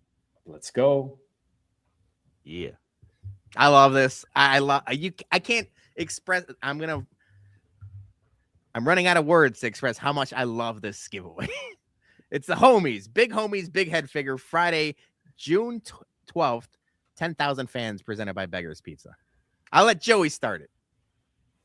Are you not a homies guy? I'm a homies guy growing up, but I don't know. There's so much limited space on these walls behind me. Man. You know what? I'll take yours too. I'll put one upstairs and one downstairs. I'm a big fan of this one. Yeah, I think that they totally went for like the nostalgia people like our age and everything like that. I used to collect the homie stickers. Like I didn't get like the little figurines. Yeah, I didn't get the little figurines, but I was like big with the stickers, man. I'm out. John Navas is in the comments. I need it like I need air. The chanclas though. It's a good everything about it. Yeah. I love it. But yeah. So yeah, if I don't make it to June 12th, somebody get it for me because I'm gonna need it. And so they're running it back hard heavy on the Dodgers weekend. So it's the homie on Friday, June 13th. It's Colson Montgomery bobblehead, first 15,000 fans. And I don't know if you notice it. I can't tell, but it looks like they used a torpedo bat, right? It's a little bit fatter on the end. I like that attention to detail. Yeah. Yeah. Good detail. But again, you put a red down arrow on them. Don't use the rate. I know it's sponsored by Rate Man, but it just looks bad when you put it in a bobblehead like red down arrow. I don't think that baseball's the scale. I'm just saying. Come on, now we're nitpicking too much. Teenage softball. That's also going to be our Sox Dodgers tailgate. Yeah, that will be Sox Dodgers. We haven't announced that, but now we announced it. We're gonna be there for Dodgers, and there might be some fun things in the works if you listen to the beginning of our show. that one is something you should definitely make sure you're available for that Sox Dodgers. And then, so this is June 14th. I'm not even going to talk to you guys about it, but I am talking directly to my Sox somewhere in the comments. I'm talking to Julie and my daughter. It's Hello Kitty Day, June 14th against the Dodgers. And they're going to do a special Hello Kitty plush. My daughter is obsessed with all the Hello Kitty world, if you will, like the cinema rolls, all of them. So we're gonna be there. I think I might be at the Dodger series Friday, Saturday, and Sunday. It's gonna be an expensive ass weekend for your boy. But this is a must for us. You guys. Father's Day is canceled for you. You got a niece at the ballpark.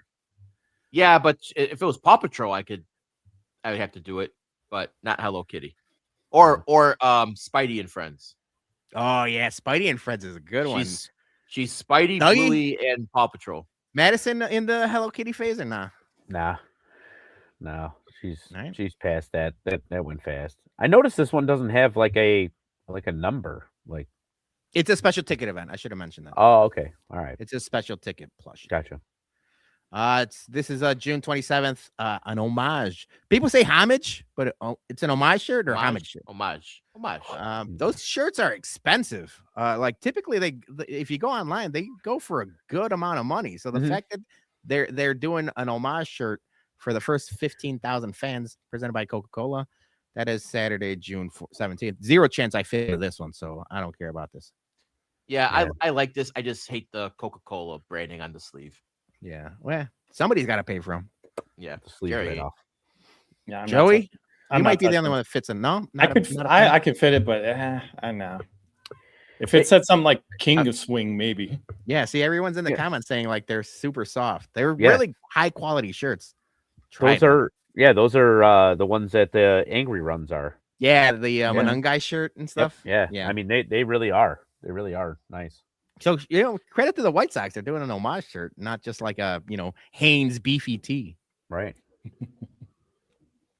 Friday, July 10th, Mexican Heritage Day. 15,000 fans. La Familia jersey, Los White Sox. I mean, those things fuck, but I'm not a soccer jersey guy, so. But they are nice though. It looks like it's got buttons. No, it's a button up. It's a button up. Oh, is it? Yeah, it's like it's like a baseball jersey. Yeah. Yeah, this one's sweet. Yeah, maybe okay. Maybe I do need this now. I thought it was a soccer kit. So It actually is a playoff of the El Tri. Yeah, so it's a play off of the Mexican soccer team jerseys. Yeah, they historically have like their alternate jerseys have been black and pink. Shout out Brett the Hitman Hart. But yeah, these things will go fast. They're 15,000, and that's like one of their only guaranteed sellout days to begin with. So yeah. So this is not a giveaway, but I wanted to talk about it. Saturday, July 11th, alumni post-game home run derby presented by Blue Moon. If you guys were at 108 Day, the guys talked to Brooks Boyer about it. I know a couple of the White Sox blog talked about like who would they want to see. Do you guys have any thoughts on who? I have one must have, and I'll tell you right now, one must have of this is, in my eyes, you make amends with your main Mercedes. I need Benzo. It won't be Frank. No, it won't be Frank Thomas. It won't be Frank Thomas. It definitely won't be Frank Thomas. It won't be. It definitely won't be Frank Thomas. I want your mean Mercedes in this home run derby.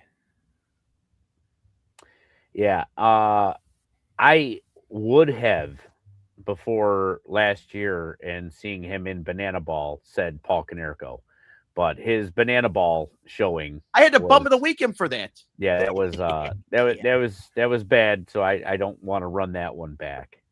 Yes, so. Polka is a good one. So like Polka, your main Mercedes. I saw some people say Abreu. And I was like, yeah, he recently is out of the game, and like he probably still hit it, but he's too old. I want it to be more novelty than just like, like it'd be sad to see, an older MVP player out there. Well, I don't want to see Abreu out there. I want to see Polka. I want to see Benzo out there. Do the Sox trade deadline acquisitions. So let's do Canseco. Let's do Ken Griffey Jr. Let's do Manny Ramirez. I would. Manny is a good one. Canseco, I don't think he'll do it, but sign me up for Manny. You got to bring back the longest White Sox home run in history, Joe Borchard, with a 5-0, I think it was 505 bomb on the Concord. You got to bring him back. Yeah, let's just do Canseco, Griffey, Manny. I like that. I got two names. Okay. What if we just bring back players that hit home runs off of us? That could work too. I want Albert Bell. Okay. Oh, jeez. I think he's pushing 60. Maybe he could do it. And I want Jack Parkman. Jack Parkman. Oh, when this came out, I looked it up. 49 years old, so he's still relatively young, but he hasn't been around for a while. El Caballo, Carlos Lee. Oh, okay. Just to hear Panama on the speaker, like the Van Halen, I would, now we're talking wrestling terms. I would pop for Panama and Carlos Lee. 49. That's pretty young considering he hasn't been around for a while. You want to break bread with somebody else again? Maglio Ordonez. Oh, yeah. Maglio. That would pop. Mm-hmm. Okay, so what the Sox should also do for this, since they're doing the alumni, do Rock and Jock baseball game. That, like local Chicago celebrities, they could probably have the 108 guys out there do like a Rock and Jock softball game, like after like a 1 o'clock start. That's a great idea. Mm-hmm. I might have to clip this one too. I like that. Got the alumni game, Rock and Jock game. Also, a great weekend for fans. I saw Josh Nelson complaining about this, that they did this the same day as the MLB draft. So they're cucking their own number 1 draft pick with like a novelty thing. Who cares? It's rare that we get fun things. Give me the fun things. I'm okay with 2 fun things in one day. I mean, I don't really care about the draft. I mean, I do because it's the number 1 pick. Yeah, I know, but we kind of know who we're taking. I got up for Caleb Williams. I'm going to get up for Rock Chalowski too, but like it's the same thing. I mean, it's that's a 20-minute thing, and then you could go hit. That's what I'm saying. I mean, go see Palka hit some dingers. All right, July 25th, City Connect warm up. This looks like an old school Bulls. Just like a bowling shirt. No, out. I'll mess with this. It does. It really does. You nailed it on the head. It looks like one of those old school fucking Bulls warm up shirts. Yeah, man. And like those things hit. Yeah. I like that. Yeah, I'll mess with this all day. I like it too. This might be one of the better ones of the year. Puerto Rican Heritage Night, wooden domino set to the first 10,000 fans. It's like White Sox branded dominoes.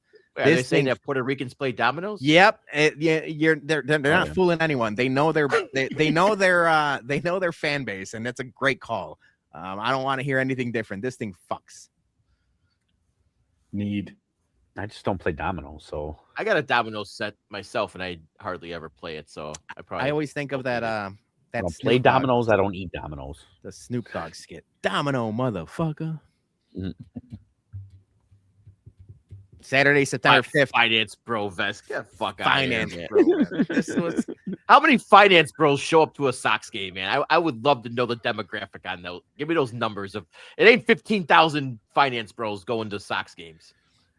I don't like the actual product. I like that they named it the Finance Bro vest. Somebody, like a younger person, it was a smart move on their part. But yeah, the giveaway itself, I'm never gonna wear. Although I am the vest guy of the group. Four, I am like a vest guy, but not a Finance Bro vest. We got to give the whites something, man. Yeah, they saw the dominoes and they saw the Mexican heritage and like, all right. We got to give them something, and then this is what you get, Dougie. Yep. Oh. Speaking of the whites, halfway to St. Patrick's Day, September 19th, presented by Miller Lite's Irish Quarter Zip, first 15,000 fans. Halfway to Joey P. I'm rocking that. I don't like quarter zips. I do. No, they're in. I'm a full zip. Even when I'm a full zip too. Even when you got to go like into the office, you don't quarter zip it up. No, I wear a golf shirt to the office. And okay. if I do, I don't. And if I do wear a hoodie in the office, I just put on my Stone Brewing or my Southern Tier one. I don't give a fuck. Like, you're gonna make me take off my hoodie in a cold ass office? Make me. All right, Irish so are out. yeah, the Irish is out on this. I know Joey P, half of your opinion counts, but this is Yeah. a full blown hard pass by Jerry O'Sullivan. So I guess we're out on this. Although I always say the halfway to St. Patrick's Day giveaways are good for us to give away. Like those are the ones we ever like, at a tailgate or a raffle or whatever. We always seem to give these away. Also, they couldn't get for that. They couldn't get Guinness or Jameson or someone to sponsor it. It had to be Miller Lite. Yeah, Miller Lite, the whitest of light beers on Yeah. St. Day, man. They couldn't even. It's their sponsor. It's their number one. You gotta, sponsor. that's how you. We got to do some markets, business, man. Jay. You gotta do. That's how you break into new markets, man. It'd be awesome to have like a Guinness bar at the Sox Park, man. I agree with that. Yeah, I Oh, would. I'd yeah, love that. That'd be nice. All right, last one. Friday, September 25th, Hispanic Heritage Night. It's a Los White Sox poncho. This has Joey P written all over it. Oh yeah. What do you guys think? I'll wear a poncho? Yeah, you did last week. I freaking need this bad. Yeah, big time. Fun fact from Jerry: Miller Lite not sold in Ireland. Is See, it a fun Irish got or good taste. is it fun fact or not so fun fact? Oh, see that this Irish got Sad good fact. taste. Yeah, sad fact. Yeah, we're not sponsored by Miller Lite. Who cares? All right, I lied. Last one. City Connect Crew Neck, Saturday, September 26th. I don't fuck with crew necks either. Yeah, I know, dude. dude. You are very like staunch in your like. You don't like pullover hoodies. You only like zipper up hoodies. You don't like crew necks. This is a good looking sweatshirt. I won't fit into it, like I said, but this is a good looking giveaway. I mean, yeah, I like the logo, everything like that. Throw a zipper down the middle, and I'm sold. Yeah, I'm a half chub on this one. Half chub for everyone else. That I- is the. I also 2026 don't. giveaway. I also don't like. I don't like what I really don't like about crew necks is like the band on the bottom. Like I don't need something like rolling up. That's gonna crop up. Yeah, pull dude. back and you And- get, Dude, and that's all it is, man. It's, I it's like just showed a little skin on the pod. that's what I'm saying. It's a photo. It's a photo, embarrassing photo waiting to happen. Got the little tummy out. Yep. Not good for beer for dad bods. Yeah.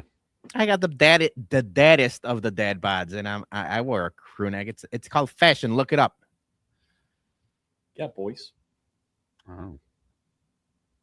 I like your fashion style, Dougie. It's my own. Shorts in February. Let's bum some people. Yes. I think he's a bum. I think he's an absolute bum. You call me a bum? My man, I take that with pride, with honor, that I'm a bum. I'm the king of the bums, baby. Because you're training like a damn bum, you know that? Bum. A bum. All right, let's get to our listener bums and MVPs. First up is Sydney Brown, bum of the week. The White Sox for their mishap on their Black History Month tweet, ticking off Frank Thomas. Yep, we touched on that a little earlier. As MVPs, White Sox GM Chris Getz on forming an actual team with recent moves, and Illinois men's basketball beating Nebraska on Sunday. So, next up, we got King Ass MVP, double-digit temps. Thank God. Oh, Fuck, yeah. it's gonna get even better next week. So Yep. buckle up. I can't wait to see the piles of shit that are in my yard from my dog pooping everywhere for the past month. This is gonna be like the Triceratops shit from Jurassic Park. Non-scoopables. That is unbelievable. Bum of the week. Bum of the week, having to do the job I get paid to do. Yeah, we all Humble- hate it. Humble brag that Sam has a job. I don't believe him. I didn't know what he does. It's like a Chandler. I don't know what Sam does. I thought it was You Ash. said something about me for a long time. Or too. like what's the guy from Martin? Tommy. Cole. Or Oh, Cole. Tommy. No, It was it is Tommy. Cole. No, Cole, you ain't got no job. Or is it Tommy, you ain't got no job? God damn Tommy, it. you ain't got no job. Fuck that up. Tommy, You ain't got no job. Mhm. Jerry O'Sullivan. MVB, the Bubs for loaning their Plinko game to my daughter for her fun fair at school. You're very welcome, Jer. And we're gonna just piggyback with a nice little super Yeah. chat. The Plinko made Oh. $200. Cheers, boys. Thank you, Jer. Salute, to- Jer. Happy to help out. You know, happy everything worked out for you. Now they Your- just your made daughter? 190. Yeah, that's true. That's true. We're taking some of that. That's the cut. That's the vig, if you will. I was gonna say Jerry O'Sullivan had this tweet, and obviously we'll post every tweet on the Bums and Every Things. He also included a really nice picture of his daughter, and I was like, I'm not gonna do that only because like we don't know who's watching. Yeah. MVB, the 108 for a great Sox Fest after party. It was lots of fun. Good seeing everyone after a few months away. No bums this week. Okay. All right. I like that. Feel good vibes. Yeah. Rich, MVB from the 108 trio, the guests and all the attendees at 108 Day Live, making it a great night as usual. We agree. 58 days until Whiskey at Comiskey. Let's fucking go. Countdown is on. 65 degrees and sunny, guaranteed. There you go. I like it. Bum of the week, traffic, hashtag no notes. Yeah. Always forever bum. We have the same traffic. Rich Bissett lives in the same neighborhood. We complain about the same streets often. The Love Family, bum of the week, getting in early on this one, Jordan Hicks. And man, do I hope I'm wrong here. Yeah, a lot of people out on Jordan Hicks. Like we mentioned earlier, the leaf loaf out, a lot of people out. Hopefully it's a good reclamation project. We don't know. Yep. MVB, David Sandlin, the young man, was the chip, and we should all be jacked. Exclamation point. This could truly be an elite starting rotation. Question mark. Glass half full. Go White Sox. All right. We love the optimism there. I like that. Buying and prospects. the pessimism. Next up, we got. Oh no. Are they hold on. What? StreamYard does this from time to time. We could see the bums and MVBs. There's a chance the JT saying the giveaway graphic is still up, so they may not be able to see what we see. Oh, you know what I'm going to do? I'm going to remove from studio. All right. Hopefully, I'm wearing pants for nothing. He said it's fixed, so we're All good right. to go now. JT MVB AskCast for rumored sponsorship of Clubhouse Bidets, but Dougie might have to claim for that one. I got that. Bum of the week, Sox marketing for no Big Hurt picture on the initial Black History Month graphic. Bums got him on their graphic. Be more clear, it's a series of posts and check-ins, so no hashtag butthurt. Yep. Next up, we got. That is it for the bums and MVBs. No mailman Jack today, huh? It's on a Tuesday. It's not his day. We caught him off guard with the Tuesday. I saw him all up in the replies talking about jackets with Road Dogg. So obviously he was was texting there. me all day. Yeah, he just bum Jack. All right, we're gonna get to our bums and MVBs. First off, Joey, what you got? Peter, can you help me with my bum of the week? I got you. JT, let me know if you could see this. All right. Hawks season ticket holder event at the MSI, Museum of Science and Industry. I haven't seen Moldorama in a minute. I was shocked at this $5 price tag. So whoever's responsible for charging poor families $5 whole for an iconic toy that we used to enjoy so much as kids growing up here in the city of Chicago. You're my bum of the week. Whoever's responsible. I see you got your little nice QR thing down there for you to just scan and pay $5, and we'll take your quarters and your bills too. That's absolutely asinine to charge $5 for something that used to cost 25 cents. That is beyond inflation. I'm so out on some of the egregious pricing on stuff that really doesn't need to be this much. This is like, you want to see me pissed off? This is one of them. So, Moldorama. Is the wax racket really that hard up now for money? I mean, shit. Yeah, it's horrible. I will say. Go ahead, Dougie. I was going to say, imagine being that person that's lugging around 20 quarters. Yeah, no. So we're like, we do the season pass to Brookfield Zoo every year. It's an easy way to get to the kids. We're close, get the kids out of the house, and we're close. And yeah, it's the same thing at Brookfield Zoo nowadays. Scarlett gets I remember, coming home from the zoo with like a bunch of Moldoramas. Now Scarlett, you get to pick one each time we go, and then by the end of the season, she has a bunch of them. She still collects them. We got a shelf for them. But I will say, it might not be the wax necessarily, or even, inflation. I watched, it's actually a really interesting video, maybe not interesting if you guys like YouTube it. The Molarama machine is only in Chicago, and there's like very limited amount of people that work on them now. I think it's only like a couple mechanics that know how to fix them. So it's really? like they might be more of like that is the rising cost of the Molarama machines. Ooh. They had one when me and Mary went to dinner at the Sears Tower, and on the Moldorama it said Willis, and I just took a razor blade and cut off Willis. Yeah. Good job, Dougie. Good call. You teach them. Joey, any MVPs? Yeah, MVBs, 108 Live. It was a fantastic time on Saturday night. Kudos. Take off my cap to you boys. Always putting on a great show, bringing the community together. We love y'all. And we loved everybody that we got to see Saturday night. And, of course, MVB the Hawks. It was a great event on Sunday and a great time with Greg and everybody else last night at the game. Great seeing so many people coming to visit us in the 323. So if you see us make a post that we're going to be at the Hawks game for the 323, come and hang out with us in the intermissions. It's always going to be a great time. All right, I'm going to go next. My MVBs, first off, Ramova for the hospitality over the weekend. We appreciate everyone over there. It was a fun time. Thanks, for everyone for having us. We appreciate it. Second MVP is Joey mentioned just now, Greg, our friend from Makers. Lovely night out with them last night, and we thank him for the lovely hospitality as well. I got two bums. My first, it is Super Bowl week, and I'm bum of the week. Super Bowl commercial teasers. We don't need a fucking teaser for a commercial. This is the peak asinine of fucking just out of control marketing. Like, oh, look who's the celebrity in this commercial, and here's a 10-second teaser of the 90-second commercial. Like, there aren't fucking movies. No one remembers this shit anymore, man. Like, do you remember like commercials from the last couple of years that were like memorable Super Bowl commercials? No, you can't, because they all suck now. Puppy Monkey Baby. Yeah, okay. I mean, but I don't remember what's the product? Mountain Dew. Oh, Taco Bell. Taco Bell or Mountain Dew. No.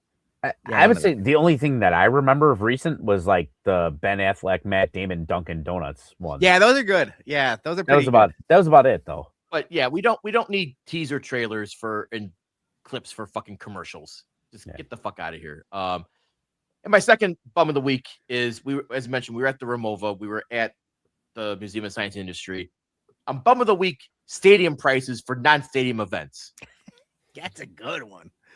Because when we go to Sox Fest and we go to this ticket holder event, we don't need to be paying $14 for a beer. And not even a tall boy at that. For little boys. Oh, wait, hold on. Hey, hold on, wait. Don't clip that. There's some $14 for some list going around. We don't want to be caught up in that. I meant little beers. Fuck. I just canceled myself. God damn it. Yeah. I can't believe you said that. I got to breathe in and out. Oh, fucking A. We need for this moments like this, we need one of those. We are having technical difficulties. Yeah. 10-second delay ourselves. Just a 10-second runoff. I'm not going to clip that. I will not. Clip Thank that. you. I appreciate that. But yeah, just we don't for little short beers. We don't need to pay $14 for it. Get your prices right. I'm done. I'm going to go hide in the hole now. That's so fucking funny though. What the fuck? I don't know what was more funny was that he said that or the fact that he was like, I'm not paying that much for those little boys. Oh my god. That was funny. Good job. Keep tuning in, folks. Peter, what do you got? Yeah, I'll piggyback on all of the obviously everyone at the Ramova for, we are technically not season ticket holder events, but we drank like we were part of these season ticket holders. That's courtesy of the Ramova and everyone there. Like we have a good relationship with everyone there, and Greg, like you mentioned. 108 on Saturday was awesome. I got to give a special shout out to my guy Chirizi. He was on the Baloney Show last weekend. We talked Star Wars or last weekend talked Star Wars, MCU, and all of that. My last MVB, and it's the biggest one of all. So my wife works for Cooper Talk Winery and Restaurant. She's doing the Polar Plunge in March. I'm actually doing it with her. I haven't said it, but Julie is doing the Polar Plunge. She got asked by the people at work. It's for charity, like they're raising money, and she posted the Twitter link for like the donation. Everyone has to raise like $200, and then like you get your entry in the whatever the event is.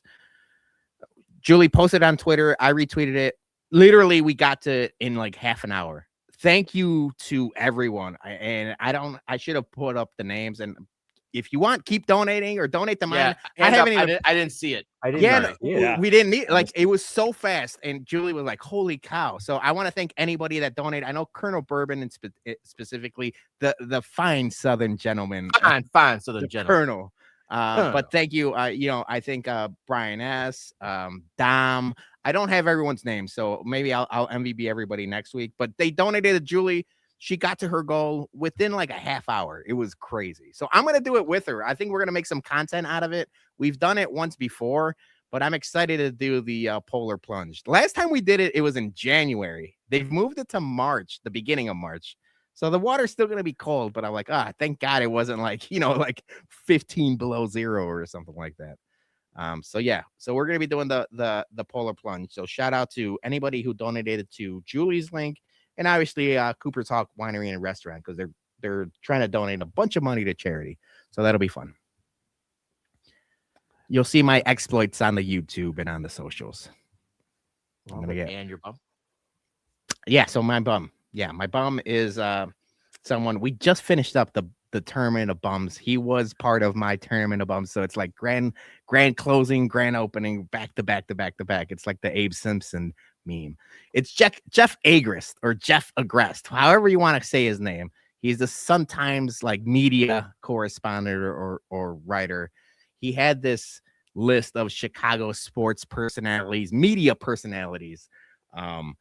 And obviously it's subjective, right? Like it's like everyone has their opinions. Everyone has like has the right to, have these as his top 20. But it was crazy how bad it is. Like I'm not a Cubs fan, so I won't comment on like the Cubs portion of all of this. And the main one is like whether it's a national name or not. Barstool Big Cat is the biggest Chicago sports personality there is by far. He's on the Yak. He's on, his Part of My Take is the biggest podcast. He's on Fox Sports. He's on ESPN 1000 every week with Watto and Sylvie. Like the fact that like he's not on there, or someone like Jeff Joniak, which I think might be the best person that does his job. Jeff Joniak is so good at his job, and like he didn't even sniff the top 20. Courtney Cronin is the best Bears beat reporter currently in Chicago. And I'll go to bat for that. She's so good at what she does. Or even someone like Greg Braggs. It's like, for some reason, Jeff Agrest just ignored new media. And obviously he's an old man covering media for the Sun-Times. So it's like an old man media thing. So it's like, I get it, man. It's mostly TV and like radio, but like, it's a new world, and it's like, new media should be part of this. So I didn't even put Barstow Eddie on the list. Yeah, Eddie does. Yeah. Eddie and Chief both do shows, or at least hits, on ESPN 1000. But Jeff Joniak is so good. So Jeff Joniak and Braggs, man. Braggs has busted his ass to get to where he is, which I think like he's become like a big voice in Bears fandom, basically. The fact that Olin Kreutz is on this list right now is crazy. Because I don't know anybody that says, hey, I need to go see what Olin Kreutz has to say. It just nobody. You can't tell me anybody where, Braggs does so much for CHGO. Like a lot of people go listen to what he's going to say. Ain't nobody going to Olin Kreutz for that. Nope. Yeah. And David Kaplan at 4. Just You know what I'm gonna do? I think I'm gonna do a list. I think I'm gonna have to baloney show it. I've got someone coming on tomorrow. We're gonna talk about that in a bit. I think next week I'm gonna do like a Chicago sports media personalities, the right list, or at least the baloney list. You should. I love Pat Foley to death. I got his autograph photo. Yeah, Pat here. Foley. Pat Foley. I'm sorry. When was this list created? Pat hasn't done anything since he's been retired for at least 2 to 3 years now. So that's why this. Love you to death, Pat. Yeah, Lou Canales at 10. Lou Canales just got big money to go from Fox to NBC 5, but like news anchors ain't moving the needle anymore. At least not in 2025. If this was Gian Greco in the 90s, hell yeah. All right, Dougie, take us home. All right. So I'm gonna get my bum out of the way really quickly. That's a great comment. I'm going to get my bum out of the way real quickly. Unfortunately, obviously, I couldn't make the show last week, but I was able to recap it afterwards. And I got to bum you guys. I have to bum Jose. I take one show off, and you guys have Corona at 4? Corona? Beer at 4? Like, that was not the correct math, first of all. The math wasn't math in Dougie. You know what? Hand up. I haven't talked about this. I said I was going to make a video on it, and we just didn't get around to do it. I did mess up the math. I did mess up the spreadsheet. Joey's Indio ranking was just not on the list, so that messed up everything. Indio should have been number 4 on the beer list. So that's on me. Jason, you correctly made us think about it. How did it not make it? So Indio was 4, but that still only bumps down Corona to 5. Like we all had it. We all had it. We all had it really low, but all 4 of us had Corona on the list, so it would have made 5. So you're right on that, Dougie. Yeah, I'm sorry, guys. I've never had a Corona that wasn't skunk. I just never have, because most of the time, I I don't reach for a Corona can, and Corona bottle is usually one of the things that's floating around with, when all the beer is gone. Every time you have it, it sucks. So, but also you're complaining you didn't submit a list. Yeah, you didn't do the homework. I had to outsource your homework. Bum of the week, you. No, you know what? I'm glad I didn't submit a list, because I wouldn't want my name attached to anything Corona making a top 10. You could have adjusted the numbers properly. Corona wouldn't have made it, bro. You could have had Corona down on the list. Jose's going to put Corona in there. Also, it's Jose's fault. Yeah, he listens every week. He probably listens tomorrow. So yeah, you could bum of the week, Jose, rightfully so. You could bum him every week. He didn't put Indio in there. He didn't put Indio in there. But so I will say, this is like, like in school, the guy that didn't contribute to the group project complaining about the grade we got on the group project. Do your homework. I'm still complaining. All right. Quick question: what's the skunkier of the skunky beers? Because I don't mind either in a pinch, but they're both always skunky. Heineken or Corona? Corona. Ooh. Which one you would go Corona over Heineken? Is that what you're saying? No, I say Corona's out more skunkier than Heineken. Oh, more skunkier. It is. No, I mean, you're right. They both are skunky. I think Corona just has a worse track record. I've had some good Heineken drafts. Yeah. So I always feel like Corona sucks. Because it does. Yeah. It does. Unless you want to sponsor us, then it's awesome. Yeah. We'll flip that script right away. Yeah, we'll figure that out. We'll talk about that. Those Coronas baking in the lot B sun. You know what? Maybe we don't need the Corona sponsorship. I'll be the first to admit we're gonna pass on that one. Right. All right. So now my MVBs. I got to do a quick one out to Sandy P. Sandy P. Via Joey delivered some really good tamales. I had little tamale dinner tonight. Got them in the parking lot last night, and probably one of the shadiest deals you've ever seen. Joey handing off tamales as I'm running back to my car with a hockey stick. It was just a weird. It was a weird look.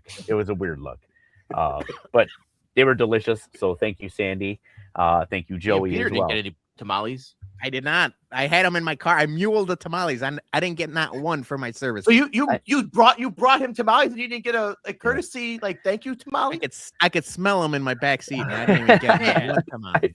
I've been very vocal. I want to try all the different tamales around town and find a true tamale king. So I'm interested. Tamale rankings. Yeah, well, it's a passion project that Peter and we've discussed we're going to do.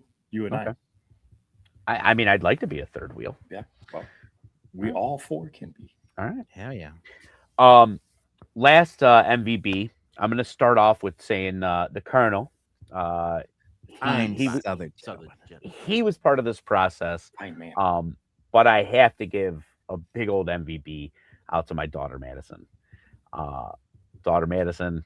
So at the Hawks season ticket holder party, I went down to the merch store first thing right off the bat and bought myself a Tyler Bertuzzi game used stick. And I was like, multiple sticks nowadays. Yeah. Okay. Dude, my sticks went up in 24 hours. At your age? Yeah. Shout out. Yeah. Hey, yo. So I bought this stick and I was like, okay, I at the time thought when I was purchasing it, I had a 1 in 4 shot of having him in my autograph line. Figured that would be awesome. He wasn't. Ended up being in Mary and Madison's line.